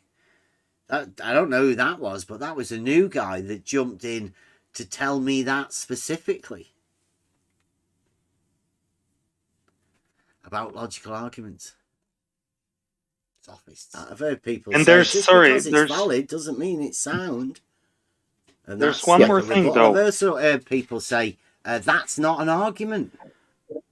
Also, there's one more thing in science. Your observations are always limited. So you can have a theory that is awesome, logically consistent, matching observations, and then one day you discover an additional observation that you did not have access to, that you did not have access to before because your ability to observe certain things was not there. You can't allow for future black swans, though, can you? Or are you Well, saying we always that's do modern science. In science, we always allow for black swans. Future black swans. I mean, amazing. Within science, they always allow for future black swans. Like, well, just because all horizontals are parallel doesn't mean that sometime in the future there might not be a horizontal that isn't parallel, right? Somebody, just because they haven't found it yet doesn't mean that there won't be a future black swan. Modern science. For me, it is just nonsense, because it is like saying that, yes, we agree that today 2 + 2 = 4, but in the future, we are open for other options. Yeah, so it this is mean just it won't do yeah. That's, again, sophistry. Like, literally, nobody's calling him out. Nobody's jumping in. We used to think, of course, we used to think that's why up you until... don't have any proof then, right? Because you allow for a falsification. Exactly the point. What is a proof? Exactly. Okay, now Fantastic. do you allow for black swans within the mathematical realm too? Well, not so where much, proofs but actually in physics, exist. Because that's the idea, physics, the essence of a proof would be yes, the but math is not mathematical science. idea of a proof. But you're just saying Math is you not can't science. bring that to reality. Of Math- course it is. Logic is No, the it's not. science of reasoning. Yes, it is. Okay, but it's not, okay, fair enough, but it's not natural science. You don't observe the world to create math. But You can logic create isn't a math. natural Can science. you stop for a second? It is not. It's not based on... Because he was talking about natural science. So he was talking about black swan in physics. So he is saying, for example, that if you throw stone up, of course we know that it will return. But in the future, maybe it will not return. And this is in natural science. Yeah. Same nonsensical as with mathematics. Yeah, but I The think stone he's will trying to say fall. that logic isn't a natural science. Like he's putting logic outside the realms of natural science, but I'd suggest But that that's impossible. He's not impossible because we know, we understand world by causation. And world is causative. We have causes and effects in physics. So he cannot say that logic is outside of natural world. It's just nonsense, what he said. This is how we understand world. Yeah. So it is in natural world this causation. That, for example, sun is warming things. This is natural world. And this is cause. Because sun warms things, things are happening. This is causation in natural world. He's just wrong. Don't forget that these are sophists, right? He's not doing it for our benefit. He's doing it for the benefit of the room in there. Like, these are sophists in training. Like, there'll probably be people marking him on how well, they do. Because I think the mission is for people to move away from being able to question. Because that's what they want. They want people to be shut down whenever they ask questions, and they want people to be able to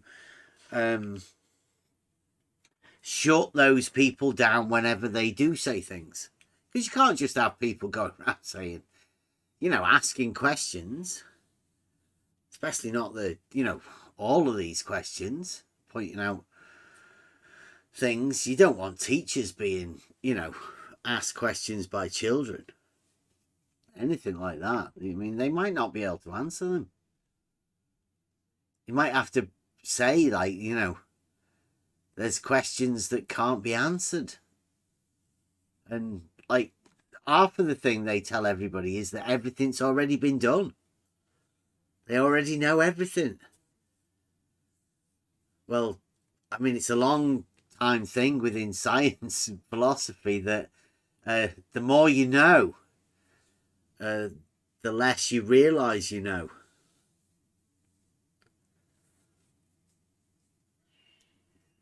Hard to get your head around.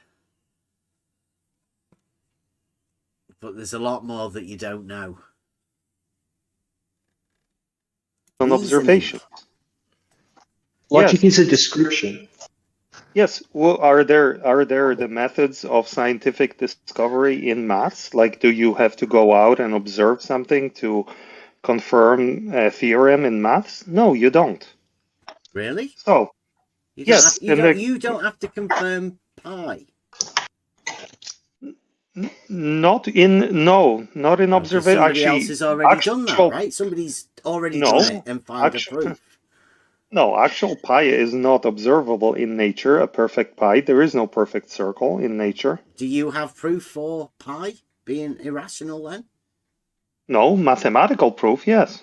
No, but I mean, I said, do you hold the proof that pi is irrational, or are you just trusting other people? Well, I'm not super good at mathematics, but I know that the pi is the ratio of circumference to the radius. That's what I know. That's what he knows. Rather. Yeah, he knows wrong, right? Yeah. He doesn't actually know it at all. Sounds impressive, but this man does not know. Why are you asking these questions, Ben?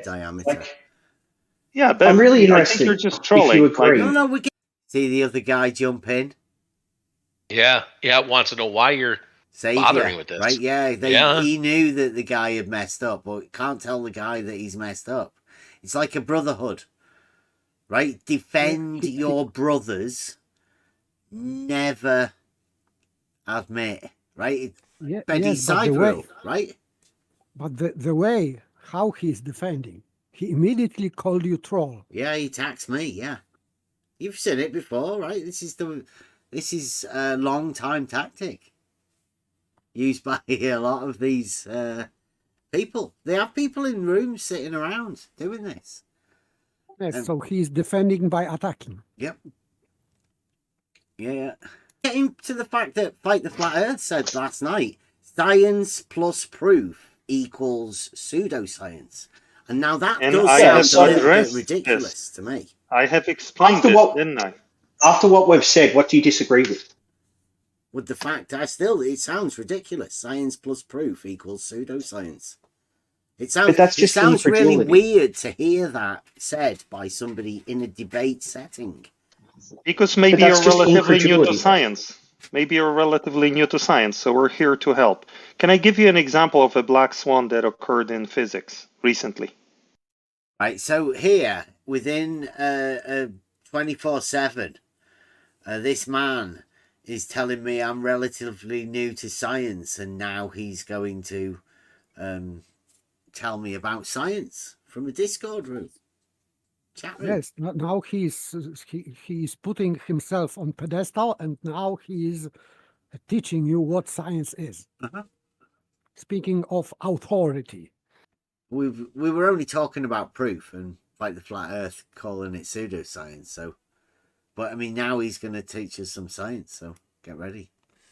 Okay, with the proof then. What give us the argument first. Okay. And then give us the black swan for the argument. Sure. Up until around 100 years ago, all physicists, probably most, certainly most, were convinced that the universe was deterministic in nature. And then, through observations, they discovered behaviors in nature that are clearly non-deterministic. It took maybe 50 years, maybe more, to actually prove them experimentally. But right now we know that the universe we live Proof? in Did is he just say proof? Yeah. He did, yes. Yeah. And, But Oh, let him he's just- talking about I science. know, but he's doing the deterministic thing, right? So let him just finish it, and then we'll Okay, talk all about right, it, all right, okay. deterministic. Like, you cannot imagine a bigger black swan than that. I don't know. Like, were you saying all? So that was it.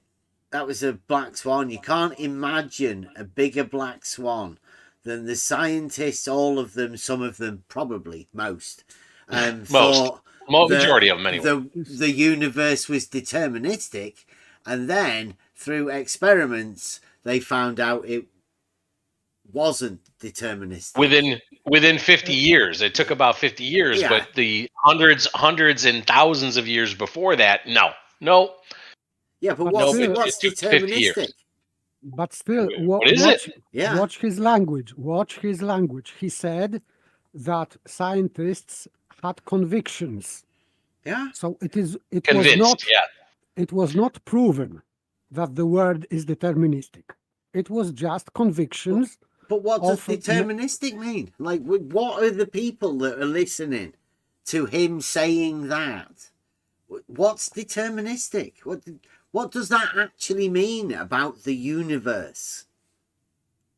It being deterministic. I don't know what he means. I can only understand. I am making sense of that in that way that I would put causality to that, deterministic, because certain causes have certain effects.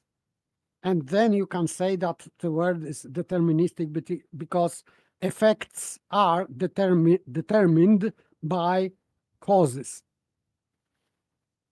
Yeah, I But, mean, this is people, my understanding. everybody of would have made deterministic. sense of that themselves, right? Or some might Yeah. not even have bothered. Some people Yeah, like I agree. Emma would have heard that and gone, that means nothing. Like, it just... My Yes, but missus would have still- done the same thing. But still, we are talking about convictions. Yeah. Or- Well, or I'd opinions. say, right, being able to determine things, deterministic, to be able to determine it, right? So, can you determine pi numerically? Yes. It is, I mean, no, because it There you is go. numerically no. But I would say that the scientists back then called it pi because they already knew that they couldn't determine everything. So they would never have said that it was deterministic. So them finding that it wasn't deterministic must mean that they discovered what they did later on. That you can't Yes. determine it, what the fuck it is. You've not got a clue. They don't know what shape it is, what sort of plane to make of it, because it's out there. You don't know. yes, but still, I am going back to these convictions because he said we have convictions and black swan. Yeah. So it is illogical statement because black swan is about observations. So we have white swans. Why? Because we can see white swans. So it is observation versus observation. And he is telling us that it is conviction against black swan. Some vague experiments. I don't know which. Well, no, ones. you would have to make this statement. All of the universe is deterministic, right? In Yeah, order to yeah. find a piece that isn't for your black swan, you say, look at this bit here. So you'd falsify the all statement with the black swan. That's the idea of the black swan. So you could falsify deterministic by saying you can't determine pi numerically. Can't be done. Falsify it. Yes. There's your black swan. But he can't have meant that because that would be dead easy to do. Can't imagine why he said it unless he's just a sophist using words to try and fool people about what deterministic means. Yes, and by the way, in ancient philosophy, they knew that there are causes and effects, but there are also obstacles. So something can happen because of the cause, but it can not happen because of obstacle. So, and this is where is the point when our knowledge is not certain. And then we can call that something happened accidentally. And of course, in nature, there is no accidents. Causality works always, but we don't know at this instance what happened, what obstacles were to prevent something to happen. And this is our ignorance. So we can say that the universe is not determined because of lack of our knowledge. That, and then we can call things accidental. They happened by accident.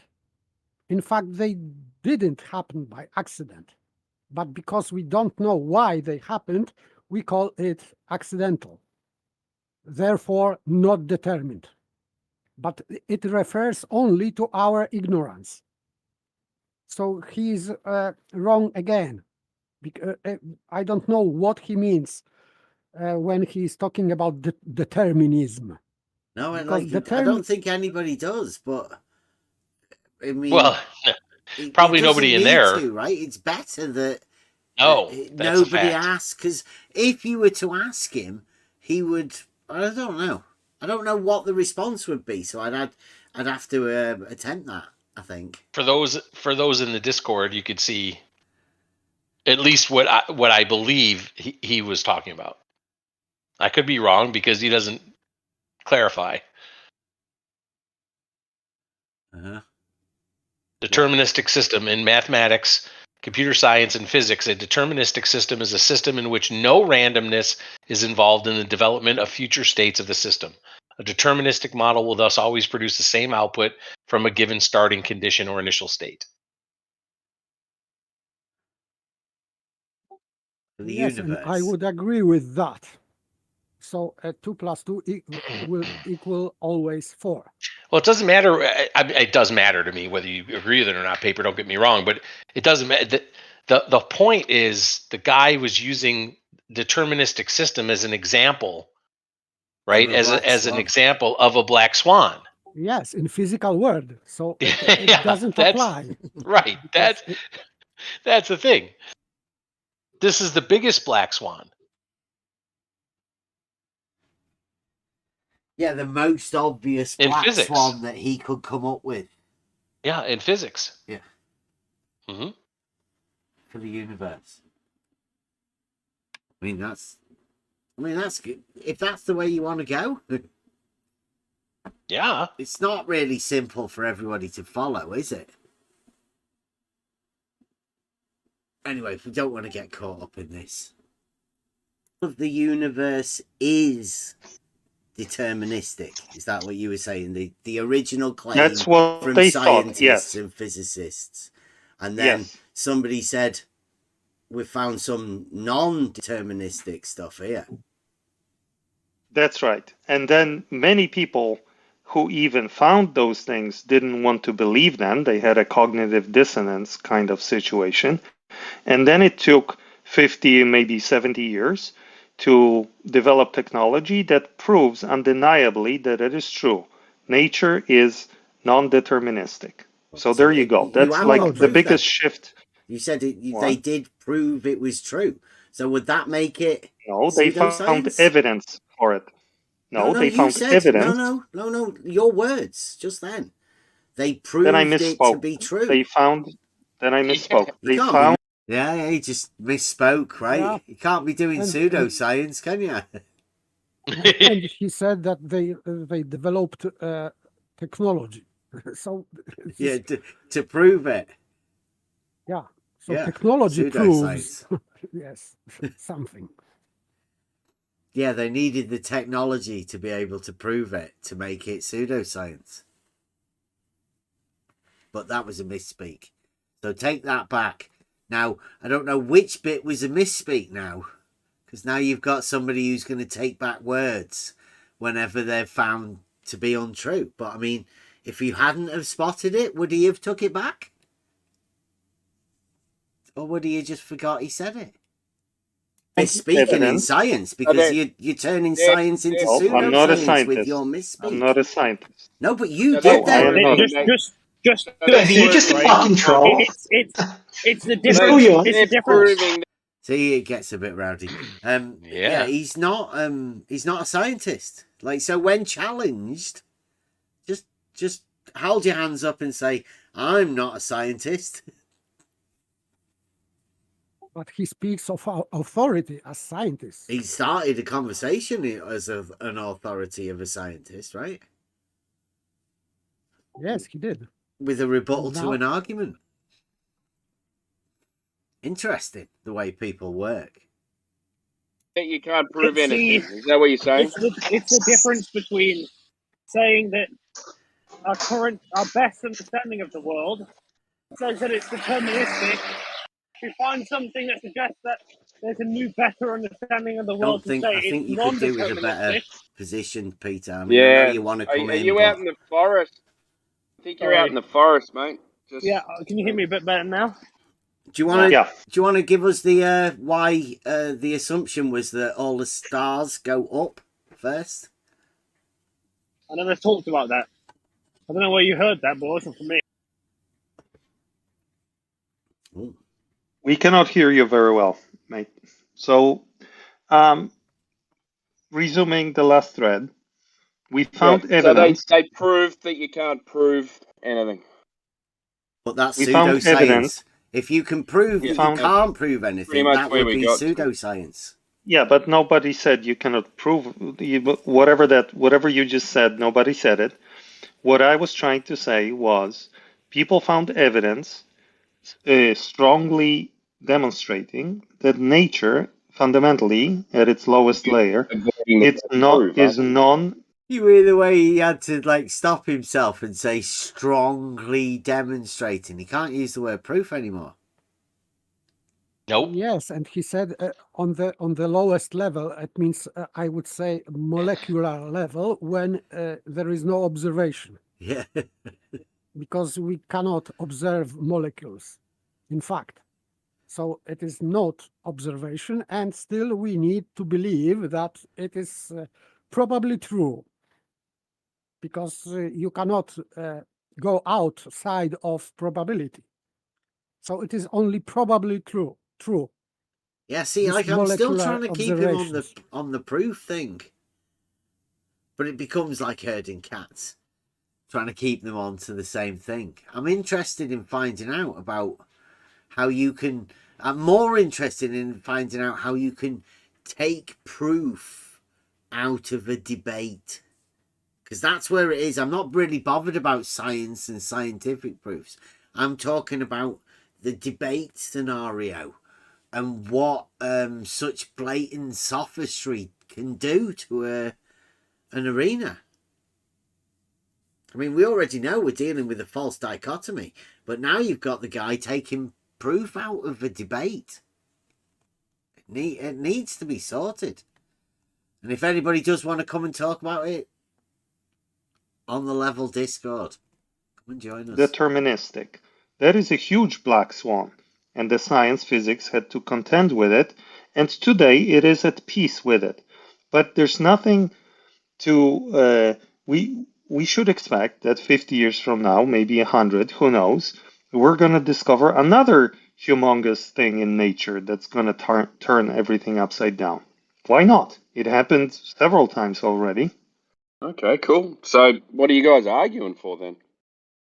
Well, Bev does not understand the statement that science that has proof is not real science, and I've been trying to explain it. I'm not sure if he's satisfied with the describing what explanation. Fight the Fat Shirt said, or whatever his name is. Yeah, and in response to that, I am explaining the claim that that man made today on YouTube, and it makes perfect sense with what most scientists believe, especially physicists. Okay, cool. So when scientists argue, then they say they can't know anything for sure. They can't, right? You're right, they cannot, they would never say that, oh, here's a theory, this is the truth. If they ever say that, that's more like a figure of speech or a mental shortcut. But they don't mean that. They mean we have a good theory, it describes nature Is it precisely. maybe more of a way that they came up with not having to make a concrete claim? No, it's because they have been humbled way too many times to know that they never made a 100% truthful, fundamental, godlike claim. They've Right, you do realise this guy isn't a scientist. He's ideologist, Mm-hmm. pure ideologist. Yes, so, and he's talking about humiliation of science. I would agree with him. Yes, modern science is constantly humiliated. So, but Aristotelian science is not. So I would go along with that too. I choose Aristotelian science, not modern. Yeah, well, I mean, you could literally just show somebody a proof within old, like, call it natural science. I mean, why can't you have a proof within science? Or, like, is this literally the separation of natural science and modern science? Just so you know the difference between the two. One of them, proof. The other one, no proof. It's just not that. Capitalize the S, make it a big thing. But you'll be fine. never acquired full knowledge about nature. I don't think anyone can. It's more than that, though. Many people think that we cannot. Yes, many There's the religious people philosophy. believe that we are limited fundamentally from discovering the complete truth. I would agree with that. It's not just them being humbled, it's the actual philosophy of it. So the philosophy would state that you can't, like, know things in any provable sense. You can only have contingent knowledge of things because we're See, this is where it gets me. The philosophy of it. Now, this is sophistry, right? The philosophy of science has proof to its core. If there's anything that has proof, it's the philosophy of the thing. Right? You can't start removing proof from the philosophy of science, for fuck's sake. Yes, because all science is based on first principles of reasoning. It has to be. So it is going to the core. In science, you have to go to first principles. Good you're trying to find the metaphysics, aren't you? You're trying to get right down to it. As deep as you can. Yeah.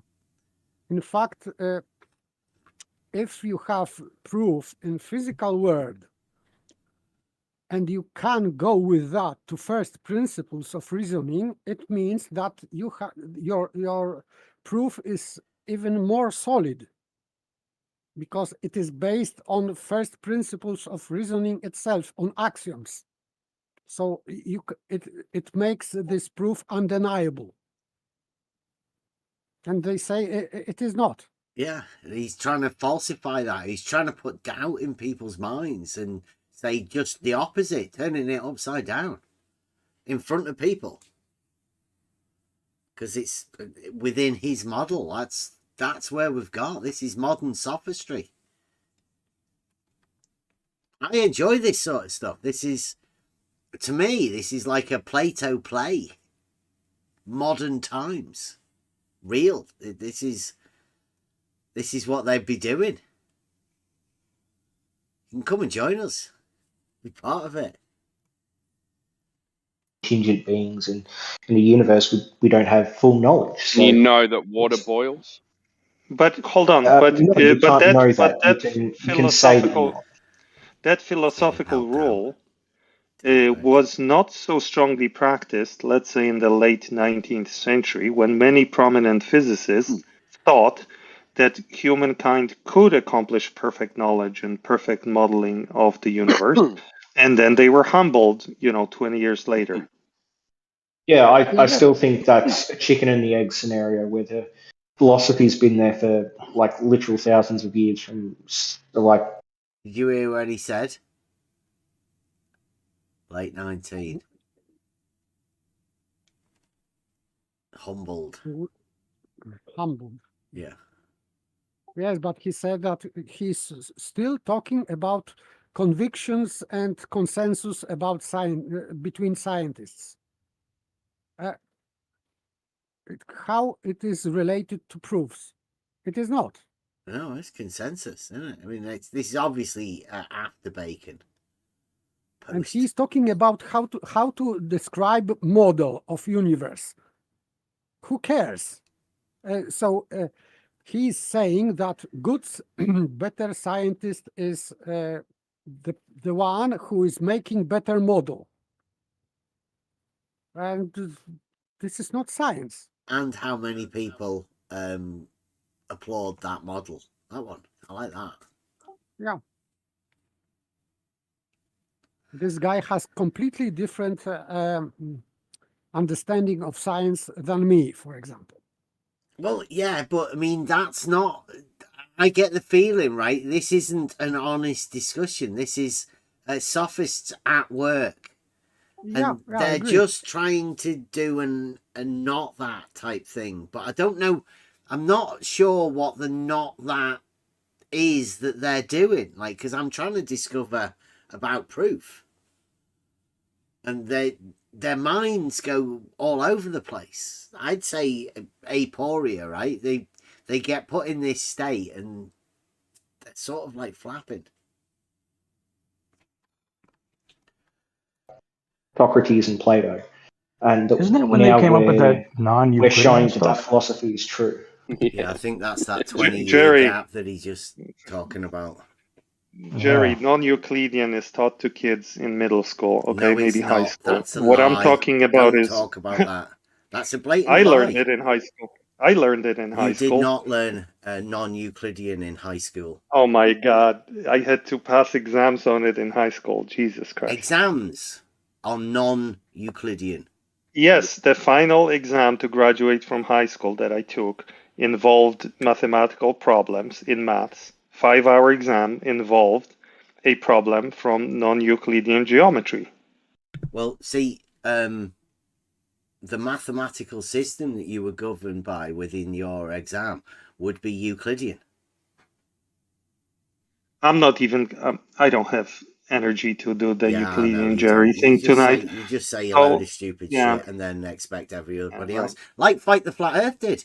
And you were covering for Fight the Flat Earth with his ridiculous statement about no proof. Not covering, I'm explaining to you. You told us you were confused about that statement, and I'm helping you out. I didn't say I was confused about it. Well, you did just think it's like ridiculous. You don't have an argument why it's wrong.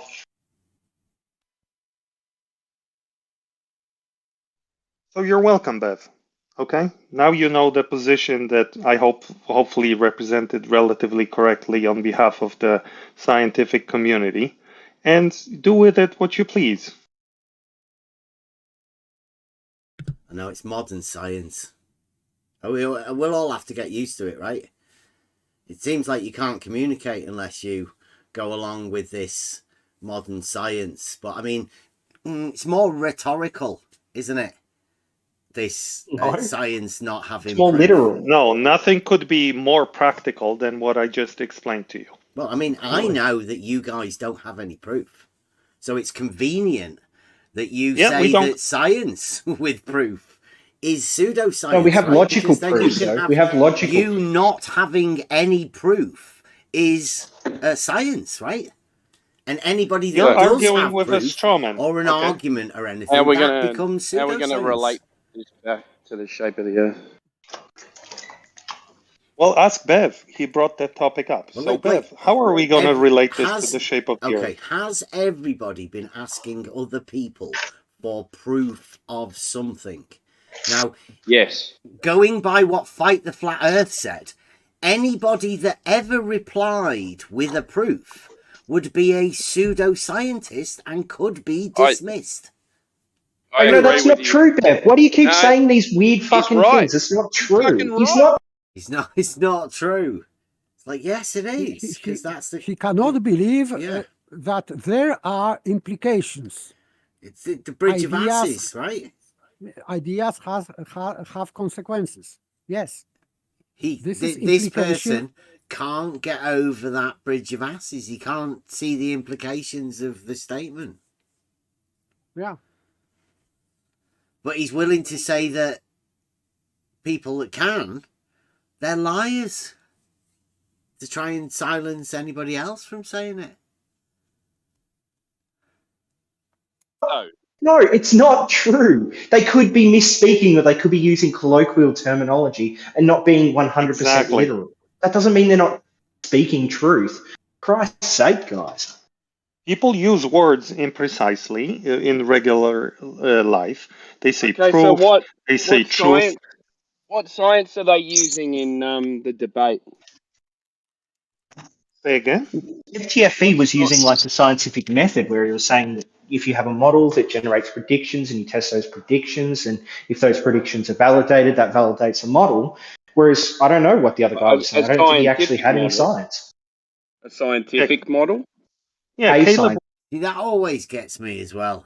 You validate your prediction, which, I don't know, what did you get for that? A pat on the back? Validating prediction. This is Not really scientific science, method. is it? You have hypothesis. This is your prediction, and you validate your prediction during experiment, and that's it.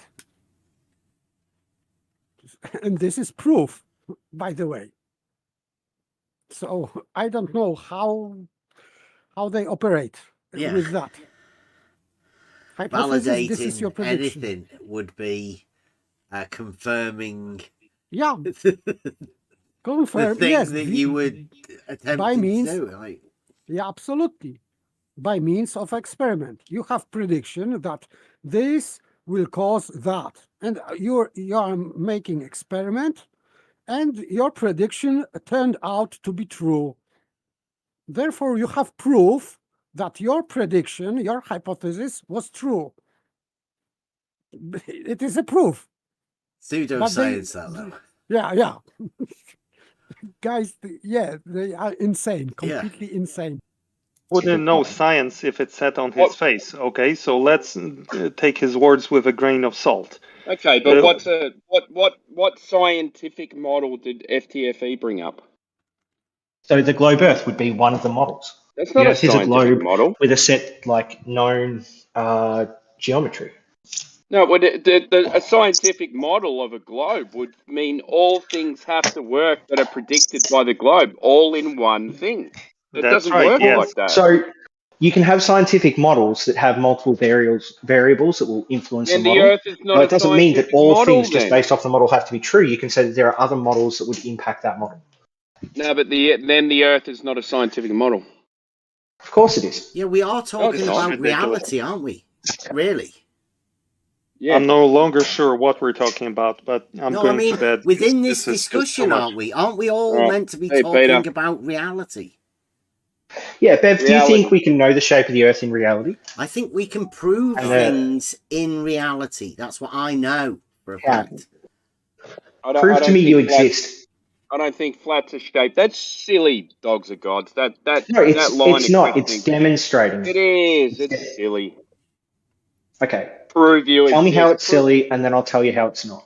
Why would someone have to prove they exist? Are you talking to them or are you delusional? So I don't think I'm delusional. I think I'm talking to them, but that doesn't mean they've Good. proven they exist. There's multiple other things that could potentially be the case, and I don't know which one of those things is true. But I with the information I have, I think that it's true that Bev exists. There is no proof. Is the rule that's been set by Fight the Flat Earth within In this science. No, it's debate? not Fight the Flat Earth.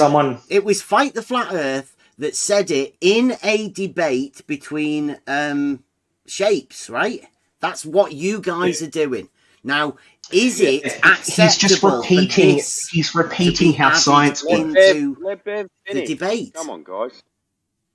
Sure. Sorry. If you're meant to be debating right now, is it okay to say, if you inject proof, then we can tag you with pseudoscience? And therefore, as a counter to that, science has no proof. So having no proof, that's science. So, Bev, I'm going to try this again because I don't know if you're just like confused or if you're doing this intentionally. I think you might be trolling, but we'll find out, okay? So what happens is someone will say, give me proof of this thing. And then colloquial, you might be like, okay, I'll give you evidence of that. And, you know, hopefully that'll count as proof to you. I don't know what you mean by proof.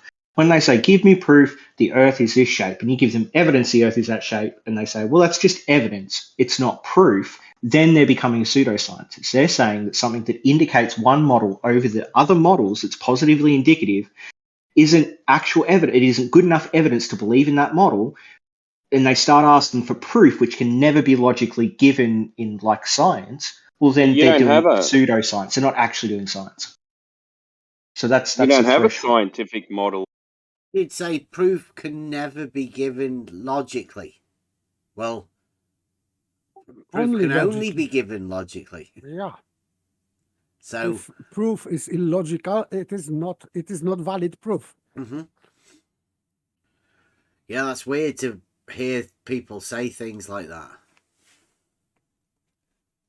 Word salad. Yeah, you can't make an argument. Of course we do. No, you don't. Yeah, we do. You're saying everything in reality is put into a model in your globe Earth.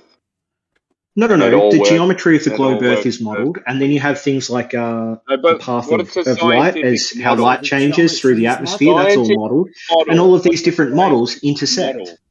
What's a scientific model? A scientific model would just be a set of mathematical equations, geometry, variables that all come together to generate predictions or to generate information about whatever it's trying to model. Physical and or mathematical. Again, he's messed up, right?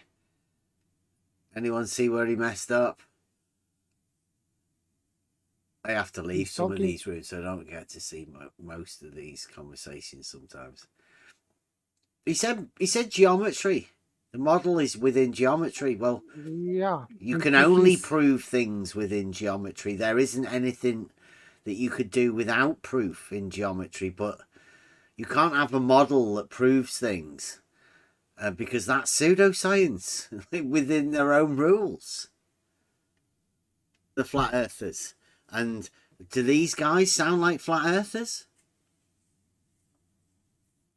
No. So, like, what's the discussion about? Trying to work out about proof and what people think of it. Conceptual representation of a system of ideas, events, and processes. Yeah. Wow, it's amazing how I almost nailed that. You know when you model, this model, working world based on reality, and what the predictions that you guys set up don't work all together on the models that you build. So you build separate models for things. That is not a scientific. That is not a scientific model for the globe. Why would you say that? Why can't that be a scientific model for the globe? Set up separate models for separate things. That's not an answer. That's just repeating your claim. So why can't you have a model of like the geometry of the globe, and then you add all these other different models like refraction or like the solar system or rotation? You add that into the model. If you're going to overtalk me, mate, I'm going to a scientific model. I was finishing my answer, buddy. Yeah, but I hadn't finished mine. A scientific model. Right. You asked me a question and then you started talking. Scientific model is a model that works in reality, all things in reality based on that model.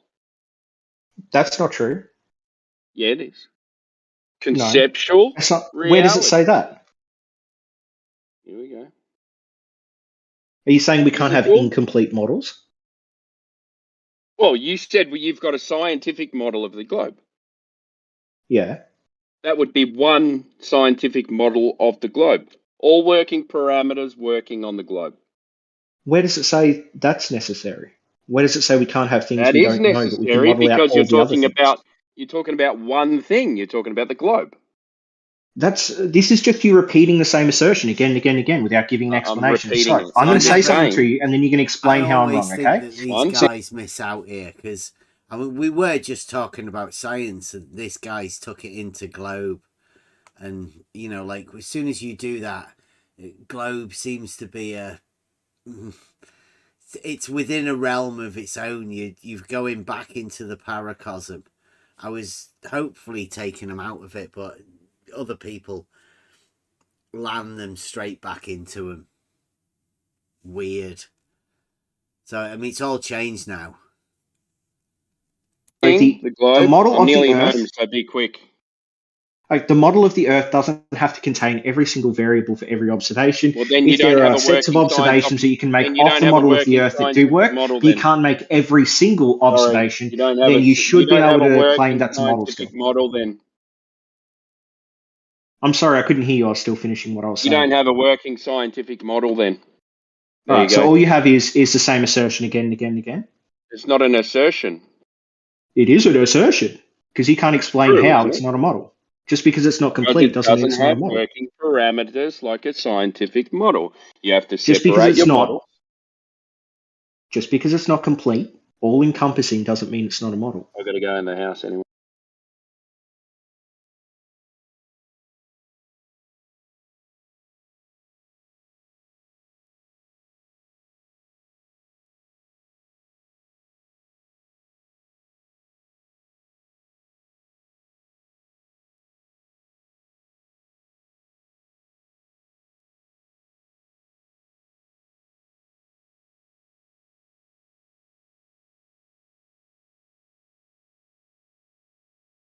Nobody's talking.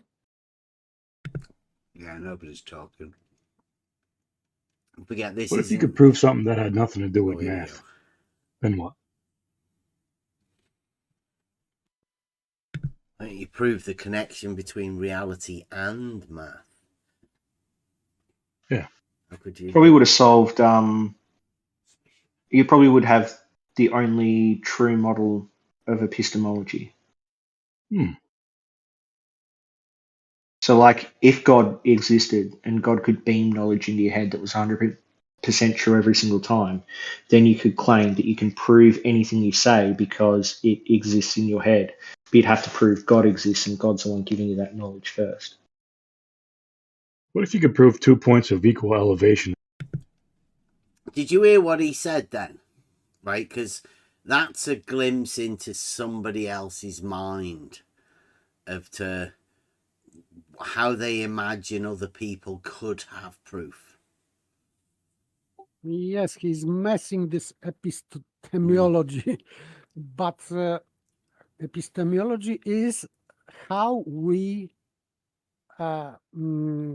perceive reality. And this perception is based on senses first and our mind. So our perception of reality ends in logic. Anyway, so this is how we perceive reality. And our mind is perceiving reality by understanding, because our mind hasn't got eyes or ears. So the only way how our mind can perceive reality is understanding this reality by means of logic, of course. This is how, and this is epistemology, of course, but it doesn't mean that our logic is somehow disconnected with reality. It is connected because we can, for example, replicate, making experiment. If we are making predictions and then we are making experiment and this experiment is working, it means that our epistemology is working with real world. So it is not, there is no disconnection, but this guy is saying that what you can imagine in your mind, it is yours, but it has nothing to do with reality. He's wrong. He's wrong. For anybody listening, epistemology is the study of how we know things. Yeah. Yes, and our senses know things by seeing. So it is not knowledge about like logical knowledge, because our senses are not logic. This is not mind. But Images senses, would be imagination. yes, imagination. Right, so we are creating image of reality in our brain, let's say, or in memory. But higher than that is logic, that we can think about things that we saw without seeing these things anymore. Mm-hmm. And this is also, it is epistemology. This is how our mind knows things. As I said, by means of understanding. And mind can understand things when he can create argument and proof. And this also belongs to epistemology. Our logic is our epistemology. This is how we know things. Yeah. By proving them. And what part of us is doing that? Our mind, our intellect. Thought. So, no. Yeah, it is pretty easy, right? It sounds like a fancy word, but it's just how you know things and the study of how you know things. And it's always wise to be able to understand how you know things. It's worthwhile looking into. But it is a philosophical term. And I don't know. We've got Chris Berry in the chat. And have you seen that? Chris Berry says, you all are wasting your lives by denying things you don't believe in. So you know all of those things that you don't believe in? No. Sorry. You're denying. Wait a second. For example, I don't believe that the world is a sphere. Mm-hmm. Our world. Yeah. So I don't believe. But you're wasting your lives by denying it. I am not denying by just saying it is not true. I am disproving. Then I can know that this model is not true because it is impossible. And why I know that this model is impossible? Because I can find contradictions in that model and I can disprove that model. Yeah, I see it linguistically, like, right, you're all wasting your lives by denying things you don't believe in, right? So think of the things that you don't believe, and then imagine how much of your life you're wasting by denying those things that you don't believe in, right? I would suggest zero amount of time gets taken up by denying things that you don't believe in. because you don't believe in them. Don't have to deny them. I don't deny things I don't believe because I don't think about them. Yeah. I'm thinking about people's claims because people bring claims about that model. And they say that this model is true because I believe that it is, for example, flat earth math on Friday. Mm-hmm. Since we live on the globe, because we know that we live on the globe, and the globe is a sphere. And when he started from that, so he believes, and this is his claim. And my job is just only to disprove his claim. I'm not fighting with a thing that I don't believe in. I'm fighting, let's say, with his claim. I'm proving that his claim is illogical. And I would say that this is not waste of time. It is good logical exercise. Yeah, well, like I say, zero amount of my life is wasted denying things I don't believe in. It's a nonsensical statement to start off with, which you have to put some interpretation into it to be able to imagine. It's a broken mind that's wrote that. Sorry, Chris. Nonsensical. And I don't know why you bother coming round to tell us that we're wasting our lives. Weird. No, we are not doing what he supposed we do. We are not doing that.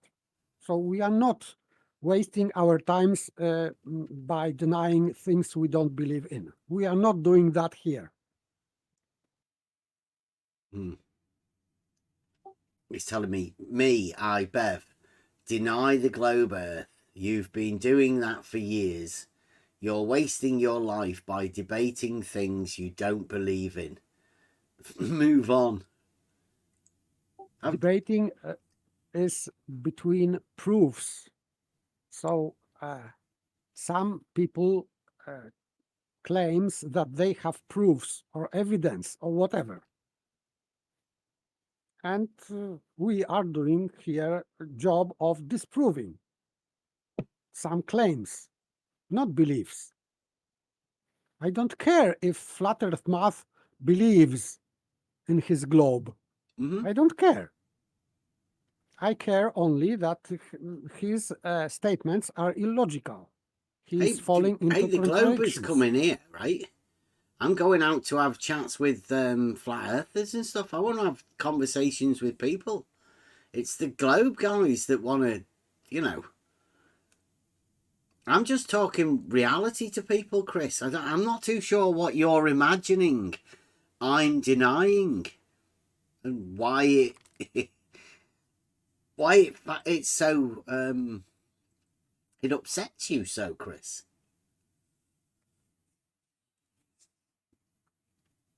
It's weird though. I said his name today, and there he pop up. Weird how that happens. Like you mentioned something, and YouTube, the algorithm, will have something to do with it on the thing. Well, seems to work with these people. Move on. Well, turns out, Chris, we've moved on. We've already done it. We don't give a shit about a model. We've moved on to philosophy, logic. How you can communicate with people more effectively. So yeah, we've moved on already, Chris. Forget about it. There's no need for you to ever bring up your models again. Don't worry about it.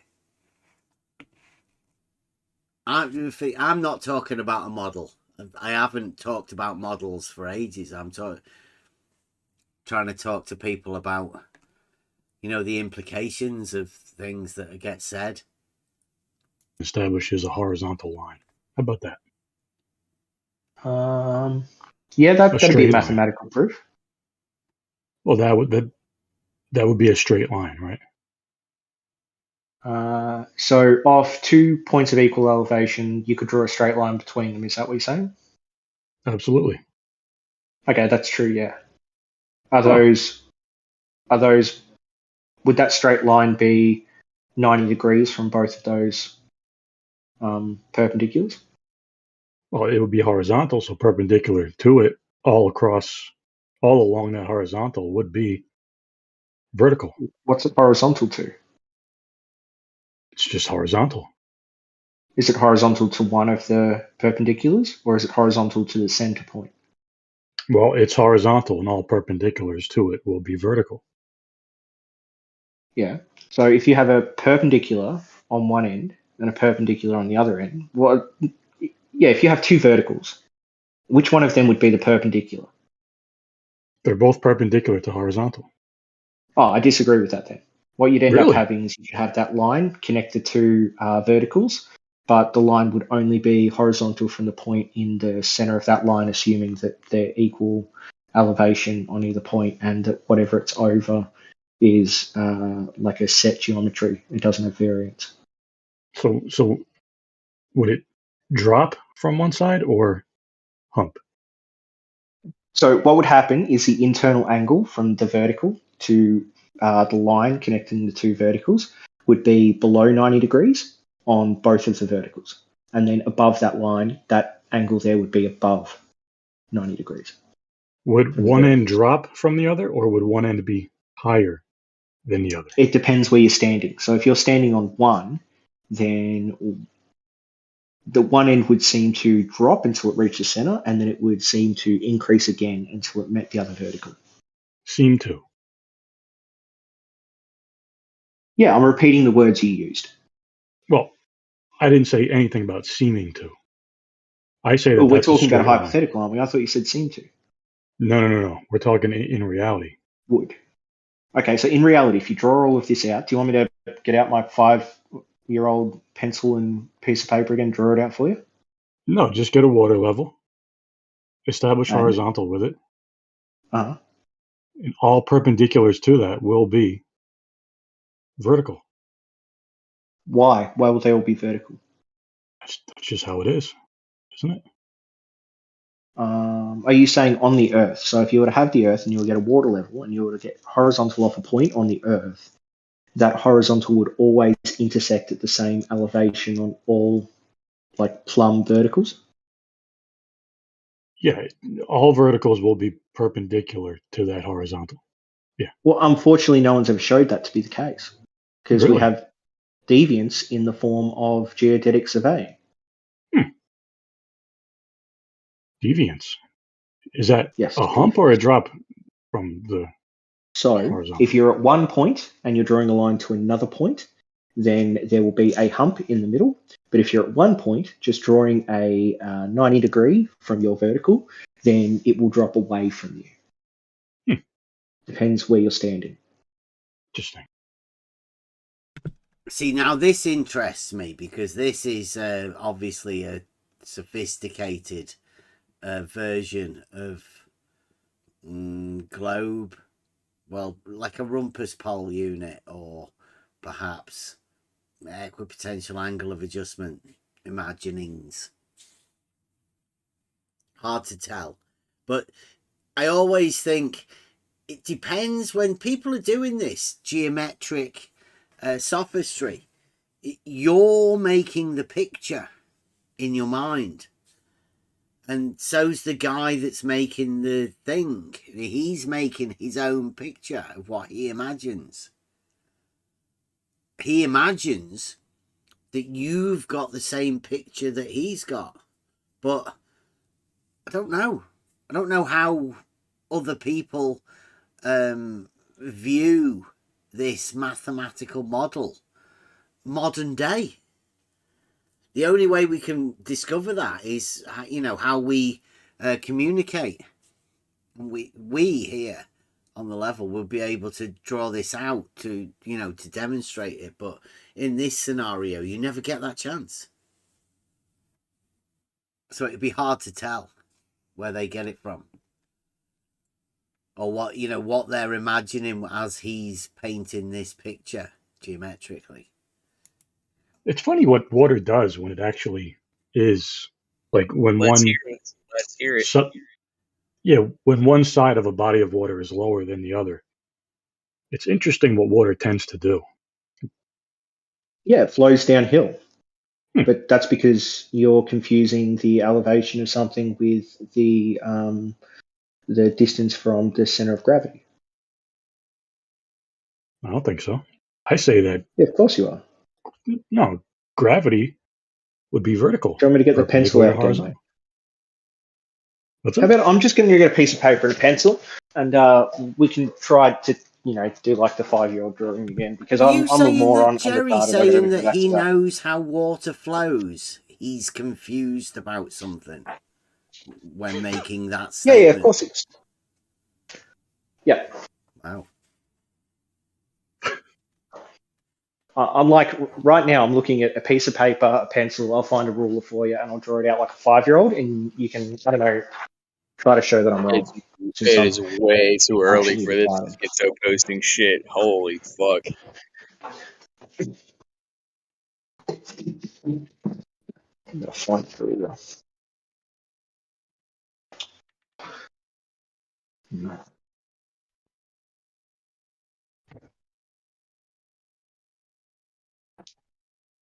Yeah, if you make a straight line, you do know how to make a perpendicular to that, don't you? Yeah, 90 degrees. Yeah, how would you do that? So if I was to draw a straight line and make a perpendicular, I'd choose the point on that straight line that I want the perpendicular to come from, and I'd get a 90-degree angle off it. Yeah. Just simple as that. Yeah. Uh-huh. Are you trying to talk about like water levels? No, we're talking about what the method you would do. You just say you do it. So there's two things. If it's physical, if it's like a physical thing that you have, then you can just get. This is interesting. You know, like I think Spot On was talking earlier about how he's asked people about this, practical use of a level or a water level, and the answer always comes back, no, they've never really used it. Well, find this particular conversation here right now. Jerry's at the same time, they are imagining something on piece of paper.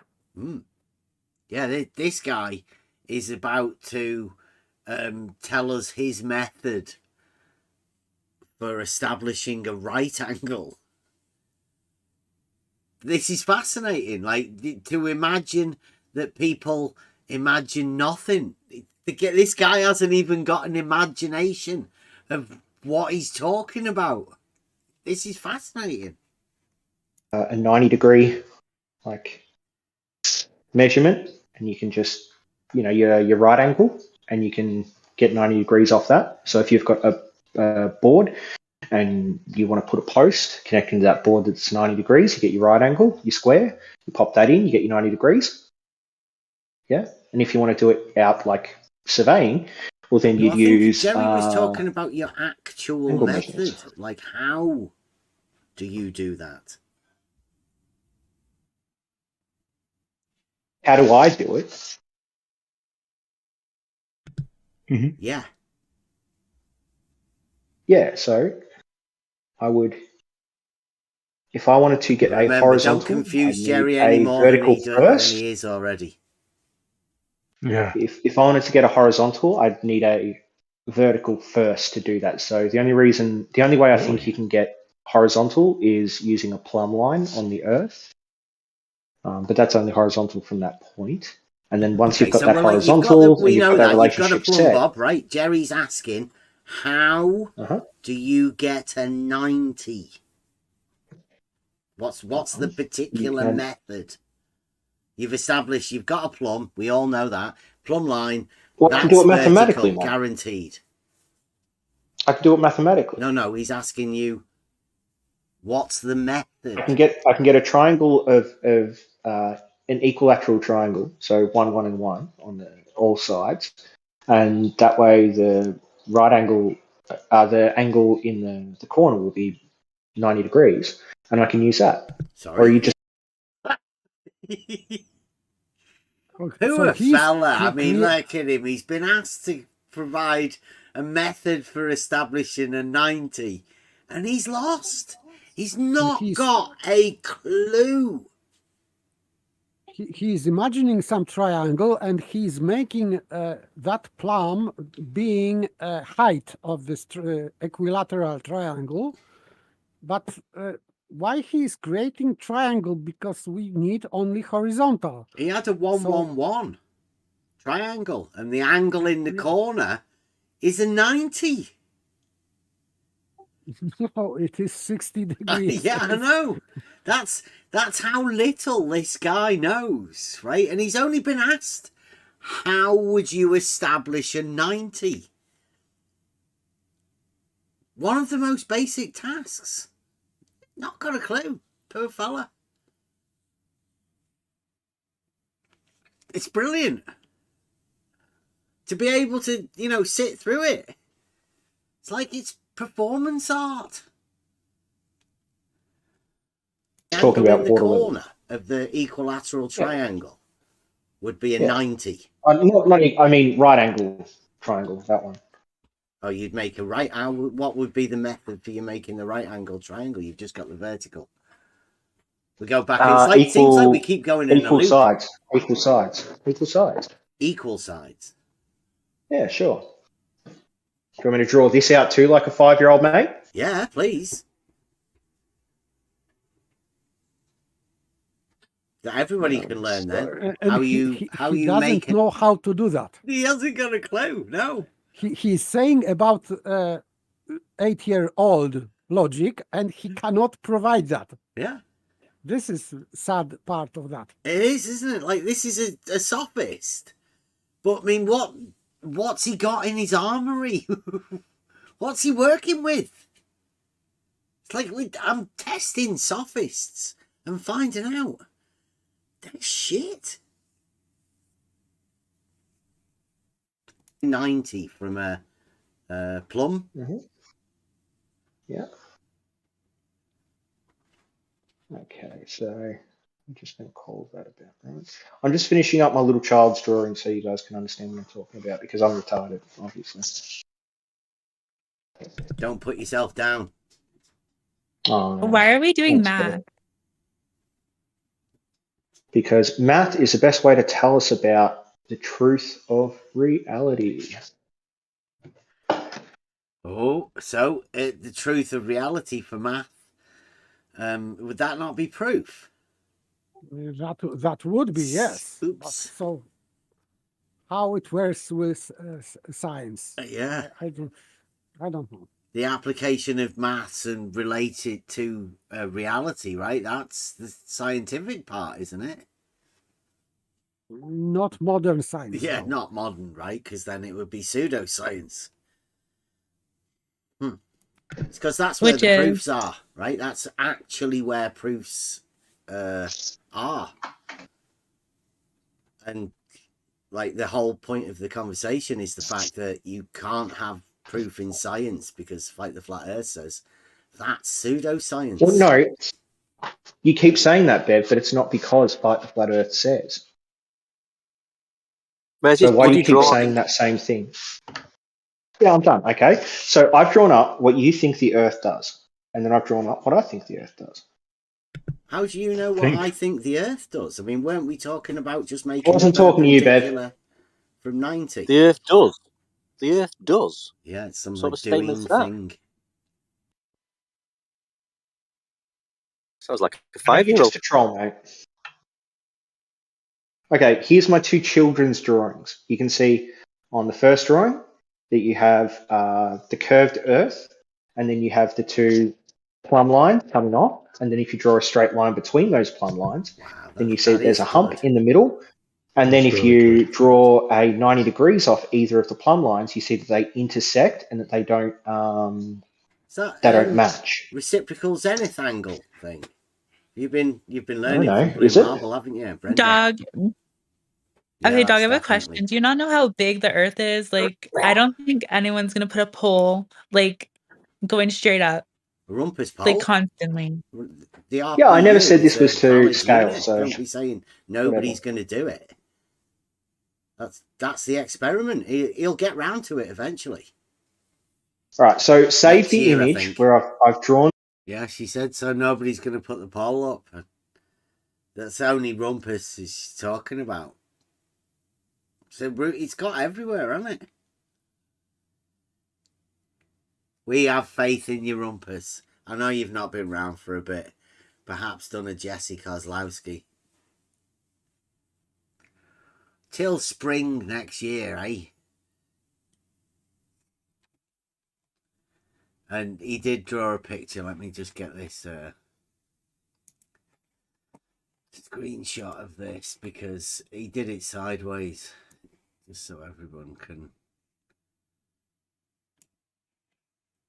see, put it in the chat there.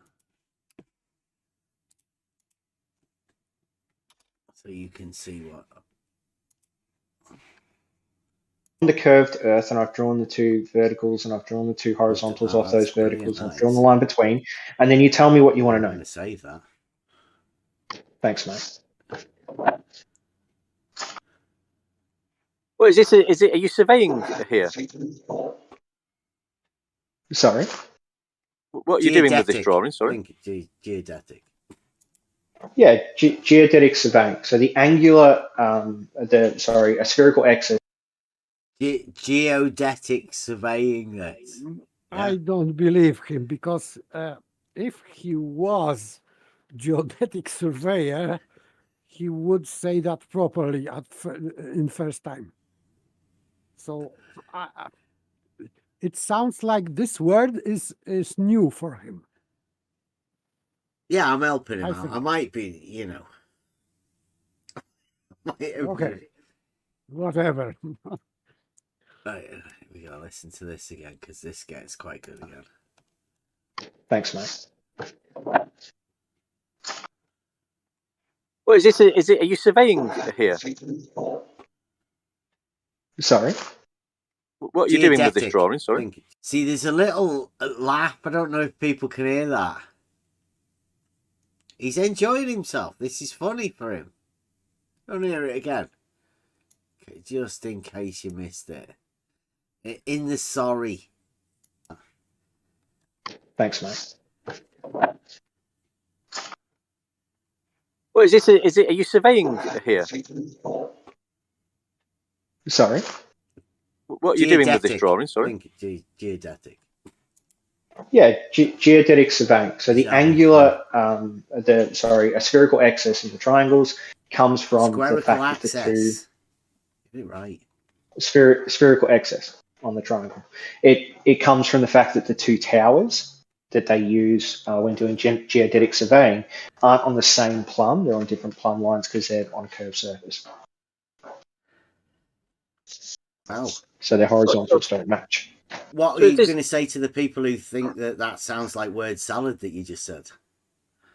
That it is less word salad than you guys have because it's like tied to actual documentation and, official scientific observation. Jesse Kozlowski, Larry Scott, and some guy that may or may not have lived in Maine, right? Official, and every country's surveying of their parallels and official surveying of their land mass. You have what? A grid system in the UK. Oh, that's interesting. Have you ever heard of the Jefferson grid system, Bev? Jefferson. Right, here we go again. So he said that. That's interesting. So he's leading with this. He's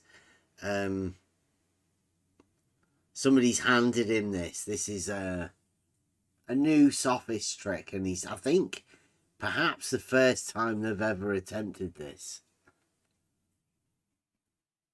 No, the grid system that we have. The Jefferson grid in the US was essentially just a normal grid system. Squares of equal size was parceling up land into different areas and counties and things like that.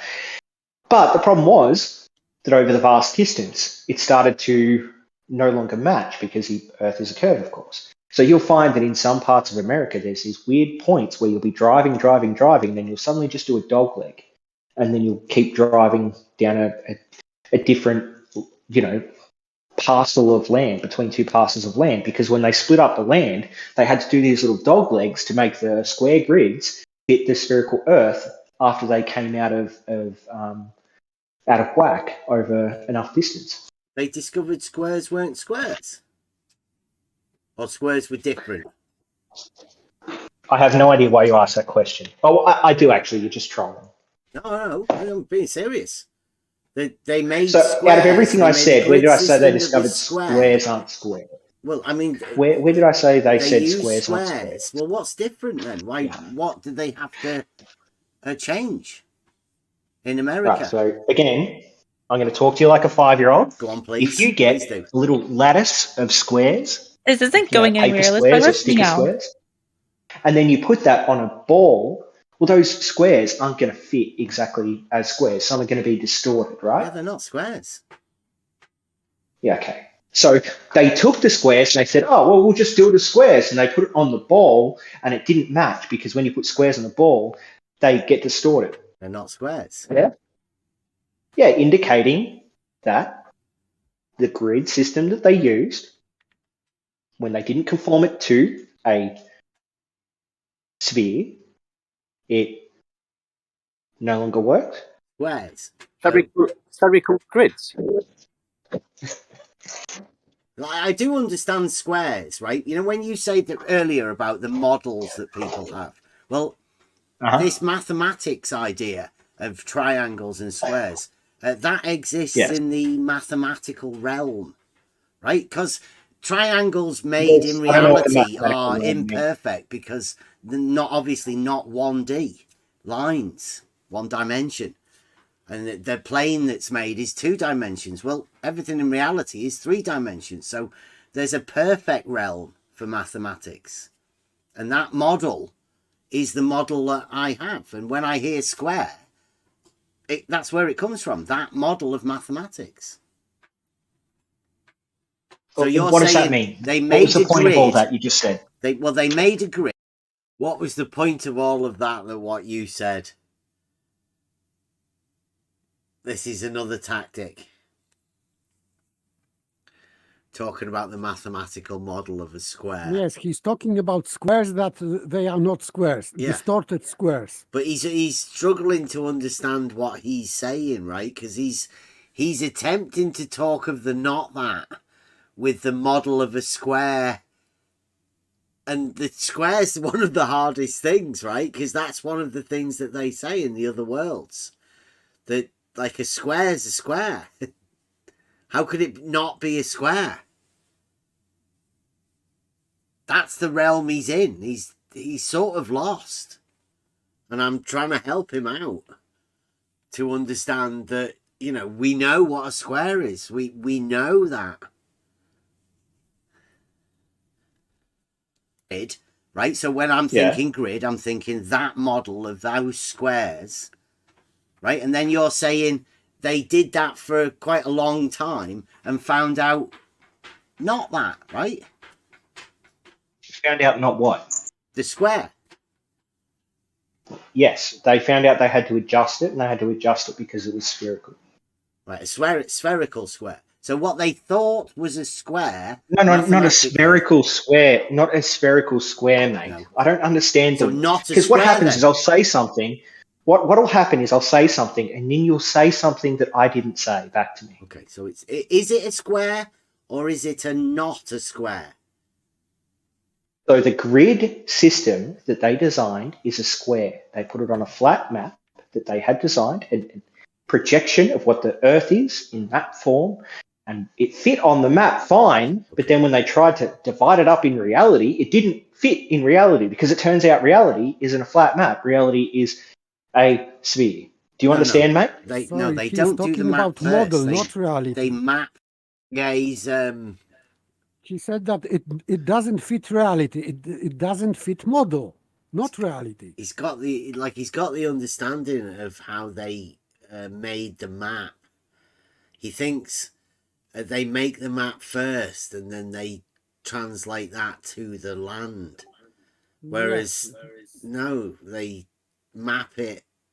They map what they've done in the land on the map. Yeah.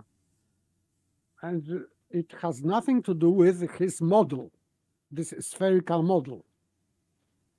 So, but he's talking supposedly about reality. But in fact, he's talking about that this surveying doesn't fit a spherical model. This is what he's saying, but he's saying reality instead of model. I don't think he is, because I don't think he really understands his model geometrically, because he's still talking of the square. And he's got to get rid of the square, but he doesn't realize that yet. You know, like he's halfway into a model, but without a formulation of what has to occur. They don't see the implications, let's say. Because there's implications either way, isn't there? There's an implication going forward, and there's implications that have led them to that position in the first place. And I don't think people have ever been honest with people as to how they've arrived at the place that they're at. I think it's hard work to try and even ask these questions of yourself. How did I get here? The land and place it upon the map. So where's the disconnect? I have no idea what you're talking about. The disconnect is happening that you don't seem to understand the words that are coming out of my mouth, or you're intentionally trolling. It's either one or the other. Because what's your point, Bev? You're struggling. Bev, what's your point? What's my point? My point is, I'm trying to understand whether this is a square and the mathematical model that I have in my mind is the same thing that you're talking about. I don't understand what you say when you have a mathematical model in your mind. What does that mean? You know, triangles have. He doesn't understand when you have a mathematical model in your mind. I don't. Like, it may be because what we've been through and, you know, these different conversations, epistemology, ontology, all of these, you know, different aspects that have led us to know that, you know, the idea, the understanding is within this perfect place where the maths is perfect. But I mean, do you have to apply Euclidean demonstrations to enable you to have that mathematical model? I don't know. You assume that people in childhood were given a square and a triangle and a circle, and then growing up through geometry, you might have, you know, made a couple of circles and drawn a square or two, or maybe you've done some technical drawing that's required these sort of things. Maybe you haven't. I don't know, like, what other people have as this mathematical model, and that can only come through conversation. But it always turns into some sort of an argumentative thing rather than that actual conversation to, you know, discover more about what the mathematical model is. Yes, but when he was talking about distorted squares, so they don't exist. Yeah. There are no such things as distorted square. It is square or it is not square. Yeah, I don't think he understood what he was saying himself. You know, just like the model requires something different, and he'd been taught that, you know, something happens in certain states, probably Wyoming, or, you know, like one of these ones that you'll hear again, that where these grids just are a little bit different. They, you know, you just have to make a little weird turn for some reason.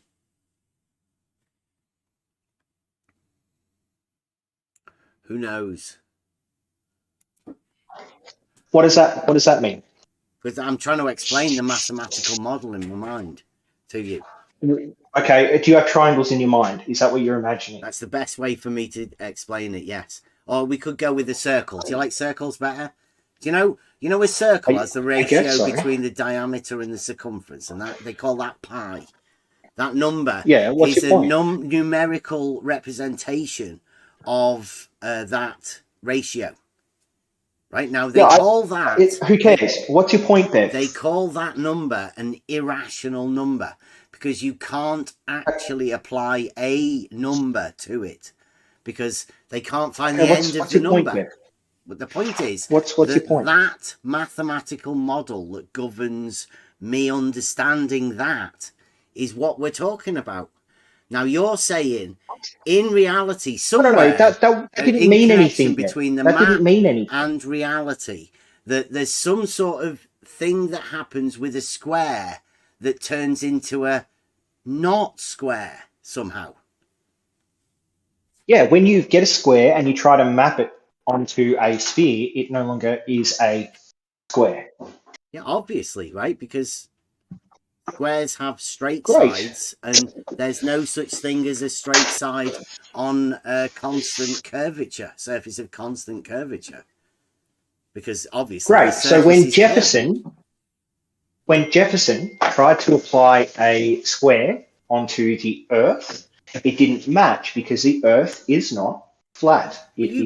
He's talking about Jefferson, President of America. Early, maybe he is. No, he is. He's talking about Jefferson was a president of America early on. Don't know an awful lot about it, but I do know that they were all surveyors. They studied Euclid. They had to. So when he's talking about Jefferson doing that, he's definitely talking about Euclid, but he's not imagining Euclid as he's doing that, but he's imagining that Jefferson did something. They always like to link people, names to things. Then they can place that upon that name. And then, because then they don't really need to know it themselves. They can just add it to this other name. And that's what he's doing with Jefferson. Surveying. No, you can measure a square in reality, right? What does that mean? What does that mean? Why would I disagree with the fact that you can measure a square in reality? What does that have to do with anything I've said? When somebody tried to map it in reality, it didn't work. Well, it does. What didn't work? The square. What mapping in reality didn't work? The square. Like you're saying. The square wasn't the thing that was mapped. The square was how the land was divided up. So they'd measure out a square on the land in just like equal distance and equal angle. And then they found out that over a certain amount of time, it deviated because there's this light curve to the Earth. Time is over a certain amount of time. Due to curvature, But this is begging the question. He doesn't understand that he is talking about model because this curvature wasn't measured. What was measured was this square. Square was measured. And square was measured by surveyors without curvature. So this adding curvature to that is not because of Earth. He doesn't understand that he's putting this Earth curvature without any backup. It's in this model he has in his mind. Yes, right? That's what I was trying to explain to him about the mathematical model that you do have, and he's got it differing somewhat between that math. I don't know whether the reality's the part that's the square and it's getting mapped wrongly in his mind, or whether the square's in his mind and he's trying to relate it to reality and having the not square. It's hard to tell where this difference is with this guy. But like we say, even in the all worlds theories within logic, a square is going to be a square. You can't make a square a not square. But this guy seems to have done something. I don't know. I'm fascinated by these sort of conversations. And over that deviation, they realized they had to adjust for it. So logically, Bev, and this is logical truth, logically, if you try to map a square onto the surface of a flat Earth, it will match. If you try to map it onto the surface of a globe Earth, it will deviate. They found it deviated. Therefore, the Earth is a globe. There you go. Nice bit of logic, that, right? Square's a square, and if you map it on that, and when you didn't map it and it didn't, then because he's got something that it wasn't, right? He's inferring is, of course, it is a perfect example of affirming the consequent. What he is doing. So he is saying that we have squares. Surveyors surveyed by means of normal squares, and it doesn't fit to the sphere. Of course, it doesn't. Yeah. But because we assume that it has to be a sphere, therefore this deviation means that we live on the sphere. Yeah, he had a bit at the beginning where squares weren't squares, but he couldn't explain that when I asked him to explain it. But he's later reverted back to that to give himself the tis globe proof. I mean, which he's entitled to. Yes, but this is affirming the consequence, what he's doing. So another fallacy.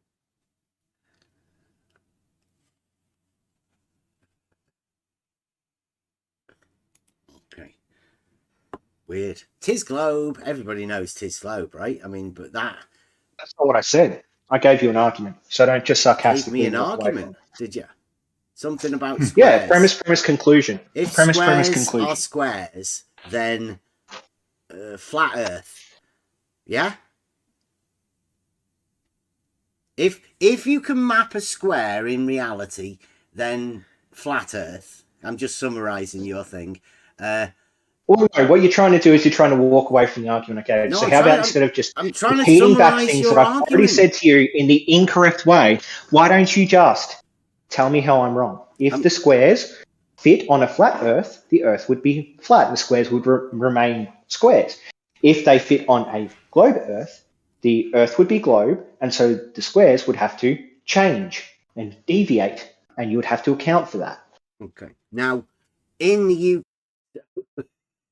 No, he is wrong in both examples. He did say, if a square is a square, then that's flat Earth. And then if a square isn't a square, or if a square deviates from a square, it is globe. Yeah, it is globe. So, but in both cases, it is affirming the consequent. Because if he is saying that if square is a square, then flat Earth, this is affirming the consequent fallacy. And when he is saying that if square is not that square, therefore globe, it is another affirming the consequent fallacy. Yeah, he's got these linked to his model that he has in his mind, right? He's linked this geometric understanding that we have, Euclidean understanding, to a model somehow. Yes, but he doesn't understand that he thinks that his thinking is logical, but he is making in both cases affirming the consequent fallacy, because he has this flat Earth in first instance and a globe Earth in second instance being effect or being conclusion from assumption. So in first case, he already assumes that the square can be the square only on flat Earth. So it would be consequent of of Earth being flat. So, and of course, it is not true, because Earth is not that shape because squares are squares. And in the second it's a bit of a non sequitur, right? Yes, it is non sequitur, but it is affirming the consequent, because he thinks that the shape of the Earth is dependent of the square. Of geometry. Of geometry, yes, but the Earth is first, then geometry, because Earth is reality, and geometry is form of description of reality. So you cannot have first description of reality and then reality, because consequence of Earth is square. So first you have to have a real thing like Earth to measure or whatever, and then we can think about squares. Yeah, and, well, a square is just a consequence of a straight line. Yes, I agree. So it is also non sequitur, but still it is affirming the consequent, because he's saying that the square is his model becomes real because of a square being real. This is affirming the consequence. So, and in both cases, so it is silly that he doesn't see that and he thinks that his thinking is correct. That he is very logical. Can I address Aaron Armstrong in the chat? Nice to see you, Aaron. Come in for a chat sometime. He says, arguing that others are using fallacies and therefore wrong is weak as Peter. I don't know. I would say that we're not arguing anything here, Aaron, and pointing out fallacies that people are using is not weak at all. Like, that's how we understand these conversations. Yes, we can spot bullshit in logical way. So that's a good thing. Certainly, if anybody spots any that we don't, let us know. Aaron thinks it's weak. Sorry, Aaron. I think that's ridiculous, mate. This is all we have. The highest power of mankind is logic. So why not to use that? And one of the ways how we use logic is to disprove things. And how? For example, by spotting fallacies in others' argumentations. So this is what we are doing here. Yeah, Aaron gets offended by it. I mean, it is a bit unfair, right? Knowing that the other side cannot use logic for any purpose, for arguments or anything. Like, fallacies is all they've ever got, and it's going to be... That's all we're really doing, because you don't have any arguments. The argument he's just presented was if squares, then... And that was... I mean, that's pretty flat weak. Earth. Yeah. I mean, if that's not a fallacious argument, then what is? Crazy. Okay, we have a map, and that has a grid system, and those squares are actual squares. They're mapped as such in reality to provide the map that's accurate with squares on it. So are you can you show me that? What? Can you show me that? Can I show you a map with grid? Yeah, please. Show me a map that shows that the Earth is flat and that the grid system works as a grid on Nothing to do with like the There's a map, problem is- dude. The problem is look, Jefferson the Earth took it is from not the map. flat because they also measure elevation changes, right? So don't try and tie me into proving flat Earth. That's ridiculous. Well, that's but you're talking about just a you map running away from and a having to square. take a position. That's you being a childbirth. No, it's not a position. saying the Earth's not It's you running away from a position. So you are unwilling to take a positive position on the shape of the Earth. Yeah, the Earth's not because flat. if you take a positive position, you have to defend it, and you're not happy The doing Earth it. is You never not will. flat, and it is Because then you can't troll and play games. Grid system. Okay, there's a positive claim for you. The difference is that the UK grid system on a map is just lines on a map, whereas Jefferson applied it as segments of land which had roads around them. And when they applied it as segments of land to the actual Earth, when they took the map and applied it to the Earth, they found that the map grid system didn't match the Earth because the Earth was a sphere. Well, right. He doesn't actually realise what he's saying. Because I'm like trying to point out to him that the map is a grid system, and he's saying that when it actually gets mapped, it's not.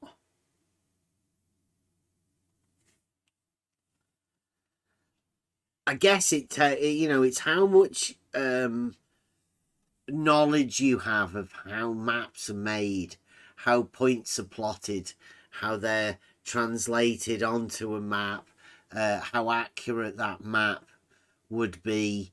Like you could do a tracing paper thing. In fact, when we did surveying, we did have to map a certain area, and our maps that we did with our drawings and everything were checked from an overlay.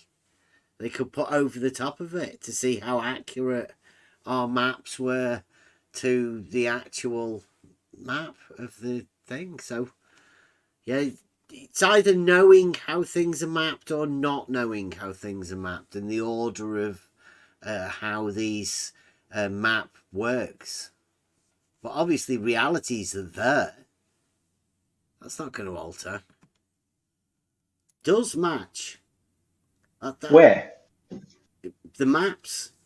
The land. Not in the Jefferson grid system. On the maps in the UK, because that's all I've got to go off, does actually match the grid. Because that's how you can have a grid reference number, right? To find out where you are. That matches. Anywhere, any point. Anywhere. Show me there. Back up your claim. What? Orienteering. You can just Google the Jefferson grids. Orienteering in the UK uses a grid map system, and you can reference any position with a map reference, a grid reference. And could that map be distorted? You're saying the map is land? They're not distorted, though. They are you saying the map is land? Scale on them. Do you know what confusing the map for the place is, Bev? Sophistry. This is Brenda. Brenda used to do this all the time, a long time ago. Confusing the map with the territory. Sort of freestyled it a little bit. It would seem like you might be trying and attempting to do that. I'm saying the maps in the UK. No, I'm doing the opposite. I'm saying. Right, and they are accurate. I'm saying when they tried to plot out, so when they physically went on the land and tried to draw out roads and parcel out land as squares, it didn't work because the Earth is a sphere. And you're saying when they do it on a map that it works, so the Earth isn't necessarily a sphere because it works on the map. Mine is not confusing the land for the map. No. Mine is confusing the land for the land, and yours is confusing the map for the place. It's a fallacy. No, I'm just pointing out to you. He's a fallacy. He spotted a fallacy, Aaron. You'll be going and telling him off. Mentioning fallacies all the time. But I don't know what his fallacy is. He's just claiming fallacy. It's a fallacy. But he hasn't got a clue what he means. Poor fella's living in aporia at the minute. You can hear him, his brain's stuttering. That's true. They make the map by locating the positions and transposing those onto the map with a scale. And those scales... Yeah, you're confusing the map for the place. I'm talking about the place. You're confusing the map for the place. I'm just talking about the place. I'm just pointing out that the map is mapped out. It's the distances and all of that are placed the map's the upon place. the map. Right? They measure the map's the reality and place those positions on the map. Yeah, the map is the place. That's what you're confusing. No, you're saying because no, there's a grid on the map, reality- there's a grid on the place. The Good job, reality Bev. is what gets measured, and then it gets transposed onto the map. Onto a map. And then they do a grid on that map. Yeah. And so you're confusing the map for the place. No, I'm not. I know that So reality there's is a grid on the reality, place, is there? and the map is Is there a grid on the place? Is there? of that. Did they try to do like grids of roads in the UK that worked out? Well, they know the positions of the roads because you can place them on the Just map. going to ask you again, mate. Did they try to create grids of land in the UK and make roads around those grids of land? No, they didn't do that. I think they did that when they mapped Okay. America. That's why they have blocks and stuff in America. They did it for some of the really flat areas like Kansas. The squares. Yeah, yep. They were equal size divided until the they land realised up that into equal size doesn't squares. work. Yeah. They were equal size until they realised equal size doesn't work. It doesn't work. How? It doesn't work. Yeah. The squares don't work in America, so that's how they know. 'Tis globe. Yeah. So that's the place being divided into squares, whereas you're saying the map is divided into squares. That's the difference between us, Bev. One's talking about the place, one's talking about the map. One's a fallacy, one's not. No, the grid reference is what I was talking about in the UK. Yeah, one's a fallacy, one's not. One's confusing the map for the territory. Is it? Yours is. Right, so let's get back to the squares then. What about it? The mathematical idea you have as a square, can you place What about that on the land? No, but you can measure out a square on the land. You can measure out a square with equal On diagonals a land, and all of land, that yes. sort of stuff. In the same way you Two-dimensional can do it square, on a piece of same paper, idea yes. that you have in your mind, your mathematical You mind. can attempt to. You can attempt to, but if you do that on a three-dimensional surface, like a curved surface, you'll get some deviance. They found that there was deviance, and that deviance matched globe. So Measured elevation when they changes, tried to do yeah, it, matched the globe. they get put on the map through contour lines. But that's Sorry, what different. elevation changes? What elevation changes? Of the land. What elevation changes? Of Where? the land, where you were talking about a 3D surface. You know, Yeah. the surface that Yeah. elevates. Those elevations are placed upon the map within the contour line. Okay, so are you saying that there's elevation on, say, the ocean, between 2 points in the ocean? There's an elevation change at sea level? Have you got a map of the ocean? I asked you a question, buddy. Yeah, have you got a map of the ocean? Let's have a look at it. Let's see if we can see any contour lines. There are no contour lines there would on have most to of the be, ocean. wouldn't there? On a horizontal plane, would have to have contour lines, wouldn't it? So if you're out at the ocean, if you're on sea level, I like that. Blue Marble taught me that one. A plan view of a horizontal would have to have contour lines, horizontal contour lines.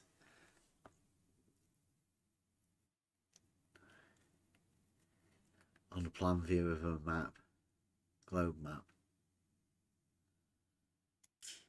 sea level, Mhm. 2 different points is at the same elevation. There is some variance across large distances or different latitude lines, but largely you can take 2 areas, experience the same sort of tide, far enough apart that you'd expect an elevation change if you were, I don't Can't know, do that, misinterpreting elevation level, and they would be level but not have elevation change. No, you can't do that. You take a mean from one position. You can't even take a mean from 2 positions. It's that variable. So that's why they take a mean from Why not? a Why can't you? position. Why can't you take a mean from 2 positions? If they don't match. What do you mean they don't match? How much are they off by? I don't know. Have you ever attempted to do it? Yeah. So I know that if I measure the same distance above sea level at 2 points, that'll be equal elevation.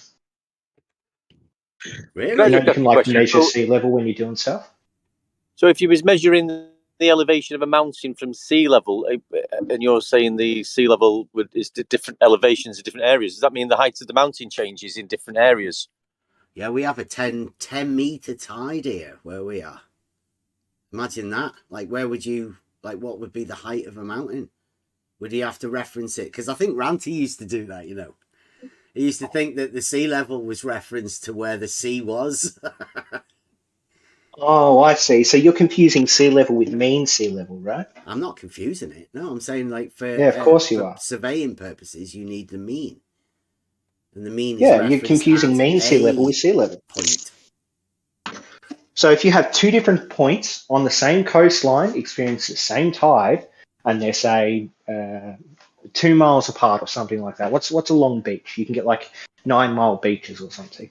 Are you saying that at either ends of those beach, that beach, there will be different elevations for those two things? A different mean. At sea level. A different mean, yes.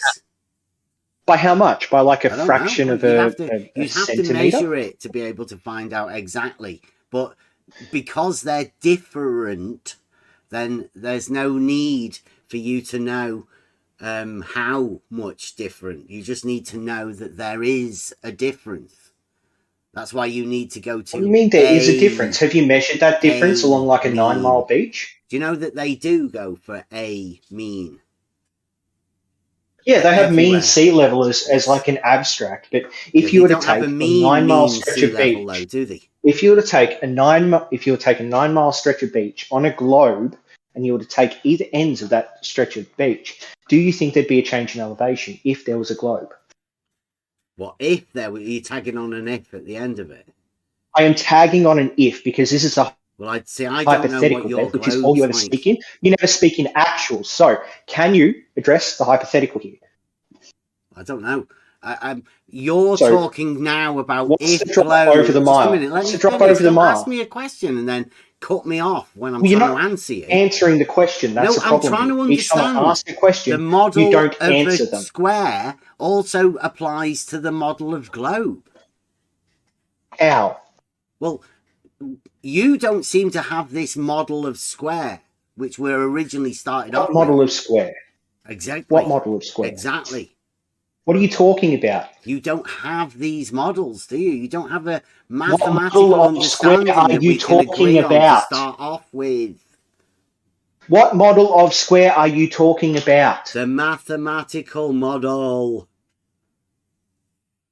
What does that have to do with the globe thing I'm talking about right now? Because I don't know If you what have a your globe mathematical with a radius, model we of say it globe is, you have 8 inch per either. mile square, drop of the horizon away from person, and you have 9 miles away from two ends of different beach. Well, This gets frustrating, right, when you're into this conversation. I don't know what he means by when he says square, because it's changed a few times. He hasn't got a clue what it is. To go along with that, I don't know what his model of globe is. I don't know how they relate to each other. I've not got a clue. So it's hard to communicate, because this guy seems to be fighting for something, and I'm trying to understand what he's fighting for, what the purpose for a fight is. We're just talking about squares. It gets very complicated talking to people like this. will there be a change in elevation according to our model, or will there just be a drop over the horizon? I don't know, according to your model. Like, I haven't got a clue. What's your model? Does your model state that You there don't won't understand be? the model. Or does your model apply to reality that says they don't take means at different locations because they don't match? They just take I want you to tell me right now, Bev, from a point. Bev, I want you to tell me right now, do you understand the globe model, yes or no? I don't understand your globe model, but yeah, I understand the dogmatic globe model. Probably more. Okay, so the globe model across 9 miles of beach, and you have equal tide over that 9 mile of beach. At either end of the beach, will there be elevation change at the level of the ocean meeting the sand? As the waves are lapping in. Like, where do you take your measurement from? The ocean is incredibly still, and you take a mean of both of those points.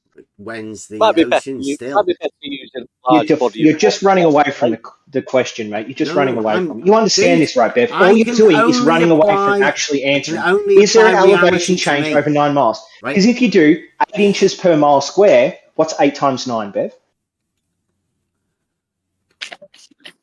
Can What about a 3 mile lake? Can What I about a just lake? have a say here? Because I'm applying it to reality, and like I just said, I live in a place where we have a 10-meter tide. So if you want me to imagine no movement of the ocean, you've got to be joking. There's no such thing. Yeah, okay. Imagine There's no that. Bev. such place. Let's say that you're incredibly still bit of ocean, and you've got 2 sticks at either end of a 9 mile beach, and you can measure the difference in the ocean of both those sticks. You can see that there's a tiny little change as How would a you tiny measure little the bit of water difference? comes in and then goes out again. How- Let's say you've got these 2 things. You can would measure you it. You can find the measure mean for both of these the 2 sticks difference? over the 9 miles. You'd have 8 inches per mile square of drop according to the globe model, How would which you- is 72 inches, which is like what, 6 You'd be better off foot using of a drop. lake, mate. So would there be a 6 foot elevation drop across that 9 mile distance? Wow, that was frantic. It would be Yes, better off because I'm using a trying to lake. get it out as a Question coherent is- question, yeah, and I will so that ask I you can watch again. you dodge the I will- coherent question. I will ask you again. How would you measure the difference? So what you do is, knowing that water seeks level, Beverly, is that you would then get the sticks and put them at either side of the ocean of the beach, and you would see the difference in the ocean movement for Is that both not of those against sticks, and then terms you of would take a service? mean, knowing that So you'll get out. knowing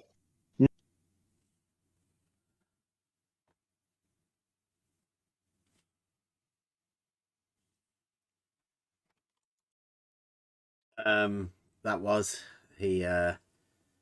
misgendering is a bit of a bad thing on Discord.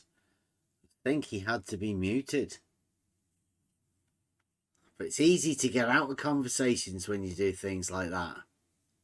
Yes, he was triggered. And by the way, during the conversation, he many times put words into your mouth, what you didn't say. Yeah. As your claim, and then he claimed that this is fallacy. And so this is, he's trying to fight the flat earth tactic here in conversation. But he's triggered. I can hear tremble in his voice because he is triggered. He's nervous. Yeah, he's not got a clue. I mean, like, as we've done all of this sort of stuff, right? I honestly, I could quite honestly say, think we've studied level much more than anybody ever could, even down to the arguments. And, you know, there's loads of stuff that people don't actually realise what's occurred and the stuff that we have actually looked into, because there are some brilliant minds in here. Not everybody can speak. Not everybody wants to speak, especially on these live shows. But we do learn stuff. And I know that when in the UK, they originally had the first benchmark, the mean, at Liverpool Docks. And that's just down the road. That's where they have a 10-meter tide. At the Mersey. But that's where the end of the canal route was. So that's where they had to have their point. And, you know, that's where they established it. But then they moved it to down south. And they tried 3 other locations. And they found out that they don't add up. They're just not the same. So you can't have a mean over different places. That's why everybody only has one established mean. Should be easy to work that out, but this guy's got a model. There's a lot of people that are, like, he was frantic trying to make his point, almost breathless, and that's bad when your model dictates you to be frantic. Or maybe it's a new thing. Maybe, you know, not a lot of people have spoke up. Maybe that was his early.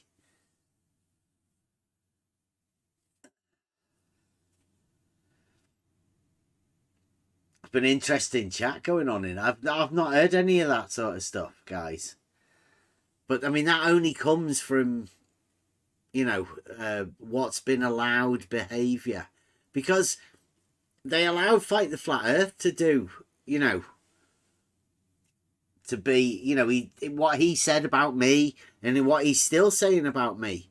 That's all been allowed. They've been paying him for it. So they've generated a violent criminal that's going around now, you know. Everybody just wants to ignore it. They want to allow it because it's being allowed. He makes money from it. Arwen's the same. Flatsoy's the same. I mean, you guys thought that it could just be for drama? Isn't this what they do? Doesn't this boost their numbers and, you know, get people watching? Could be. It might be the case. Yeah. This flat earth stuff is, I mean, they can't address any arguments. They just state that isn't an argument. That's how they get out of it. The globe guys are going, well, you can have a valid argument, but that doesn't mean it's sound, which, I mean, isn't much more of a rebuttal than that's not an argument. They won't even discuss the fallacies that they've built in arguments for years, and they don't even want to address the fact that it's a false dichotomy, because that might trouble them a little bit. And here we are, just living in reality and holding proofs in reality, being told you can't. That's pseudoscience now, because some random guy who's classified as a violent criminal is saying that scientists aren't allowed to say that they have proof. Might be. Like, the scientists might not be allowed to say that they have proof, but I know I have. I do know, right, that through what Fight the Flat Earth's saying, there's even more need for people to understand the Realising Euclid Tests, to, you know, at least attempt them for themselves.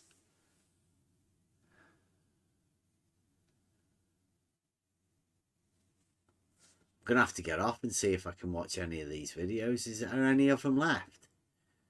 Can we have a look at them? I bet our Askin's in there. He'll have it.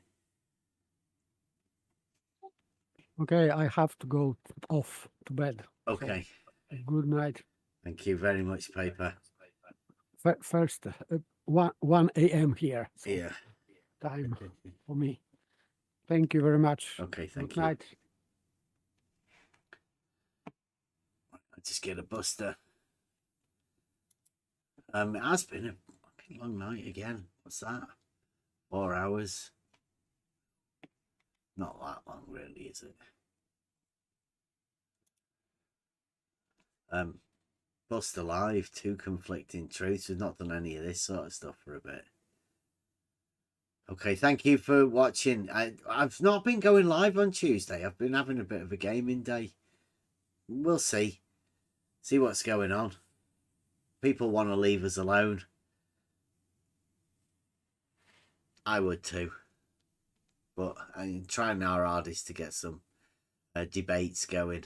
But I don't know who's going to want to do that. Yeah, thank you very much for watching.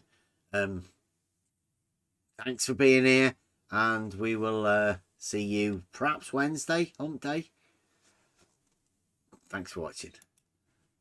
Let's give it a go.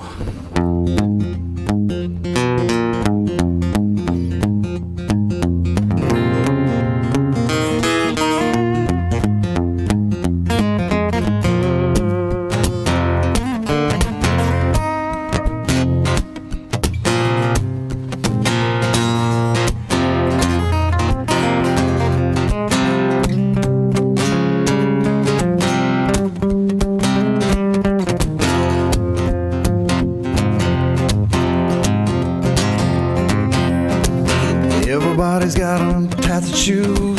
You can critically think or give yourself to accepted information too. Well, you got a right. Everybody's got their own way to go.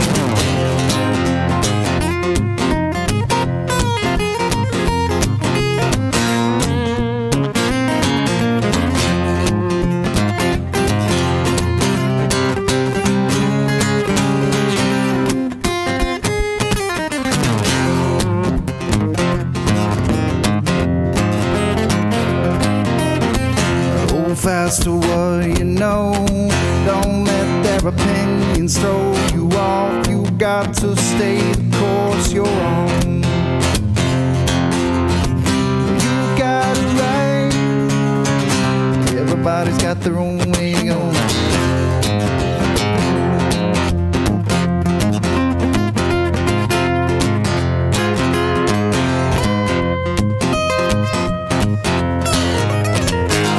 Comes a time you have to choose.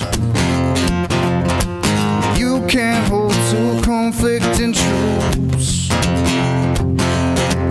Eliminate the wrong path to take. You'll find the answers that you need.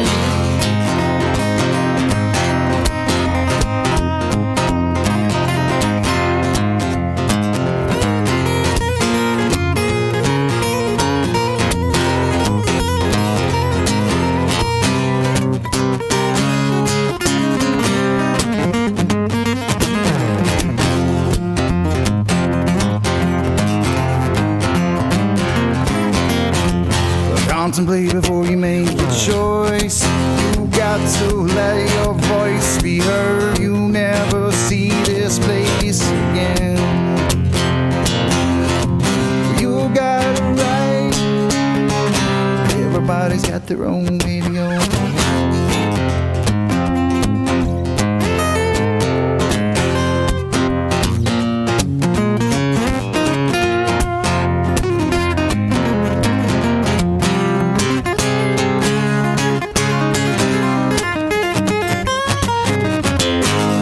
Comes a time you have to choose.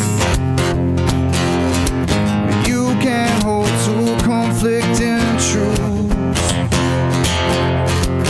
Eliminate the wrong path to take. You'll find the answers that you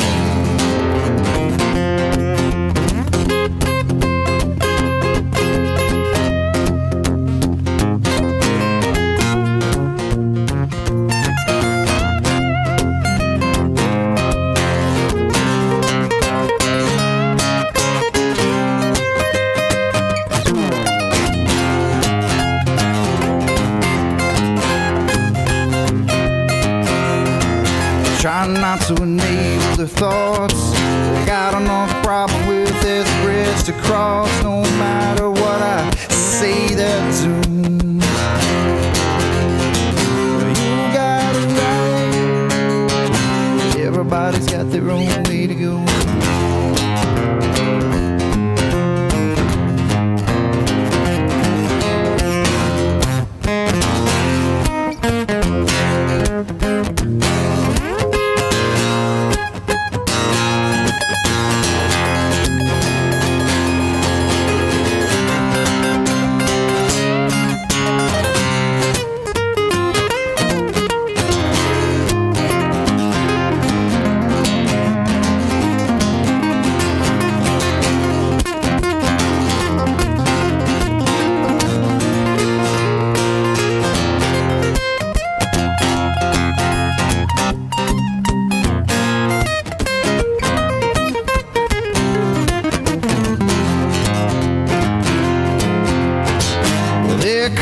time.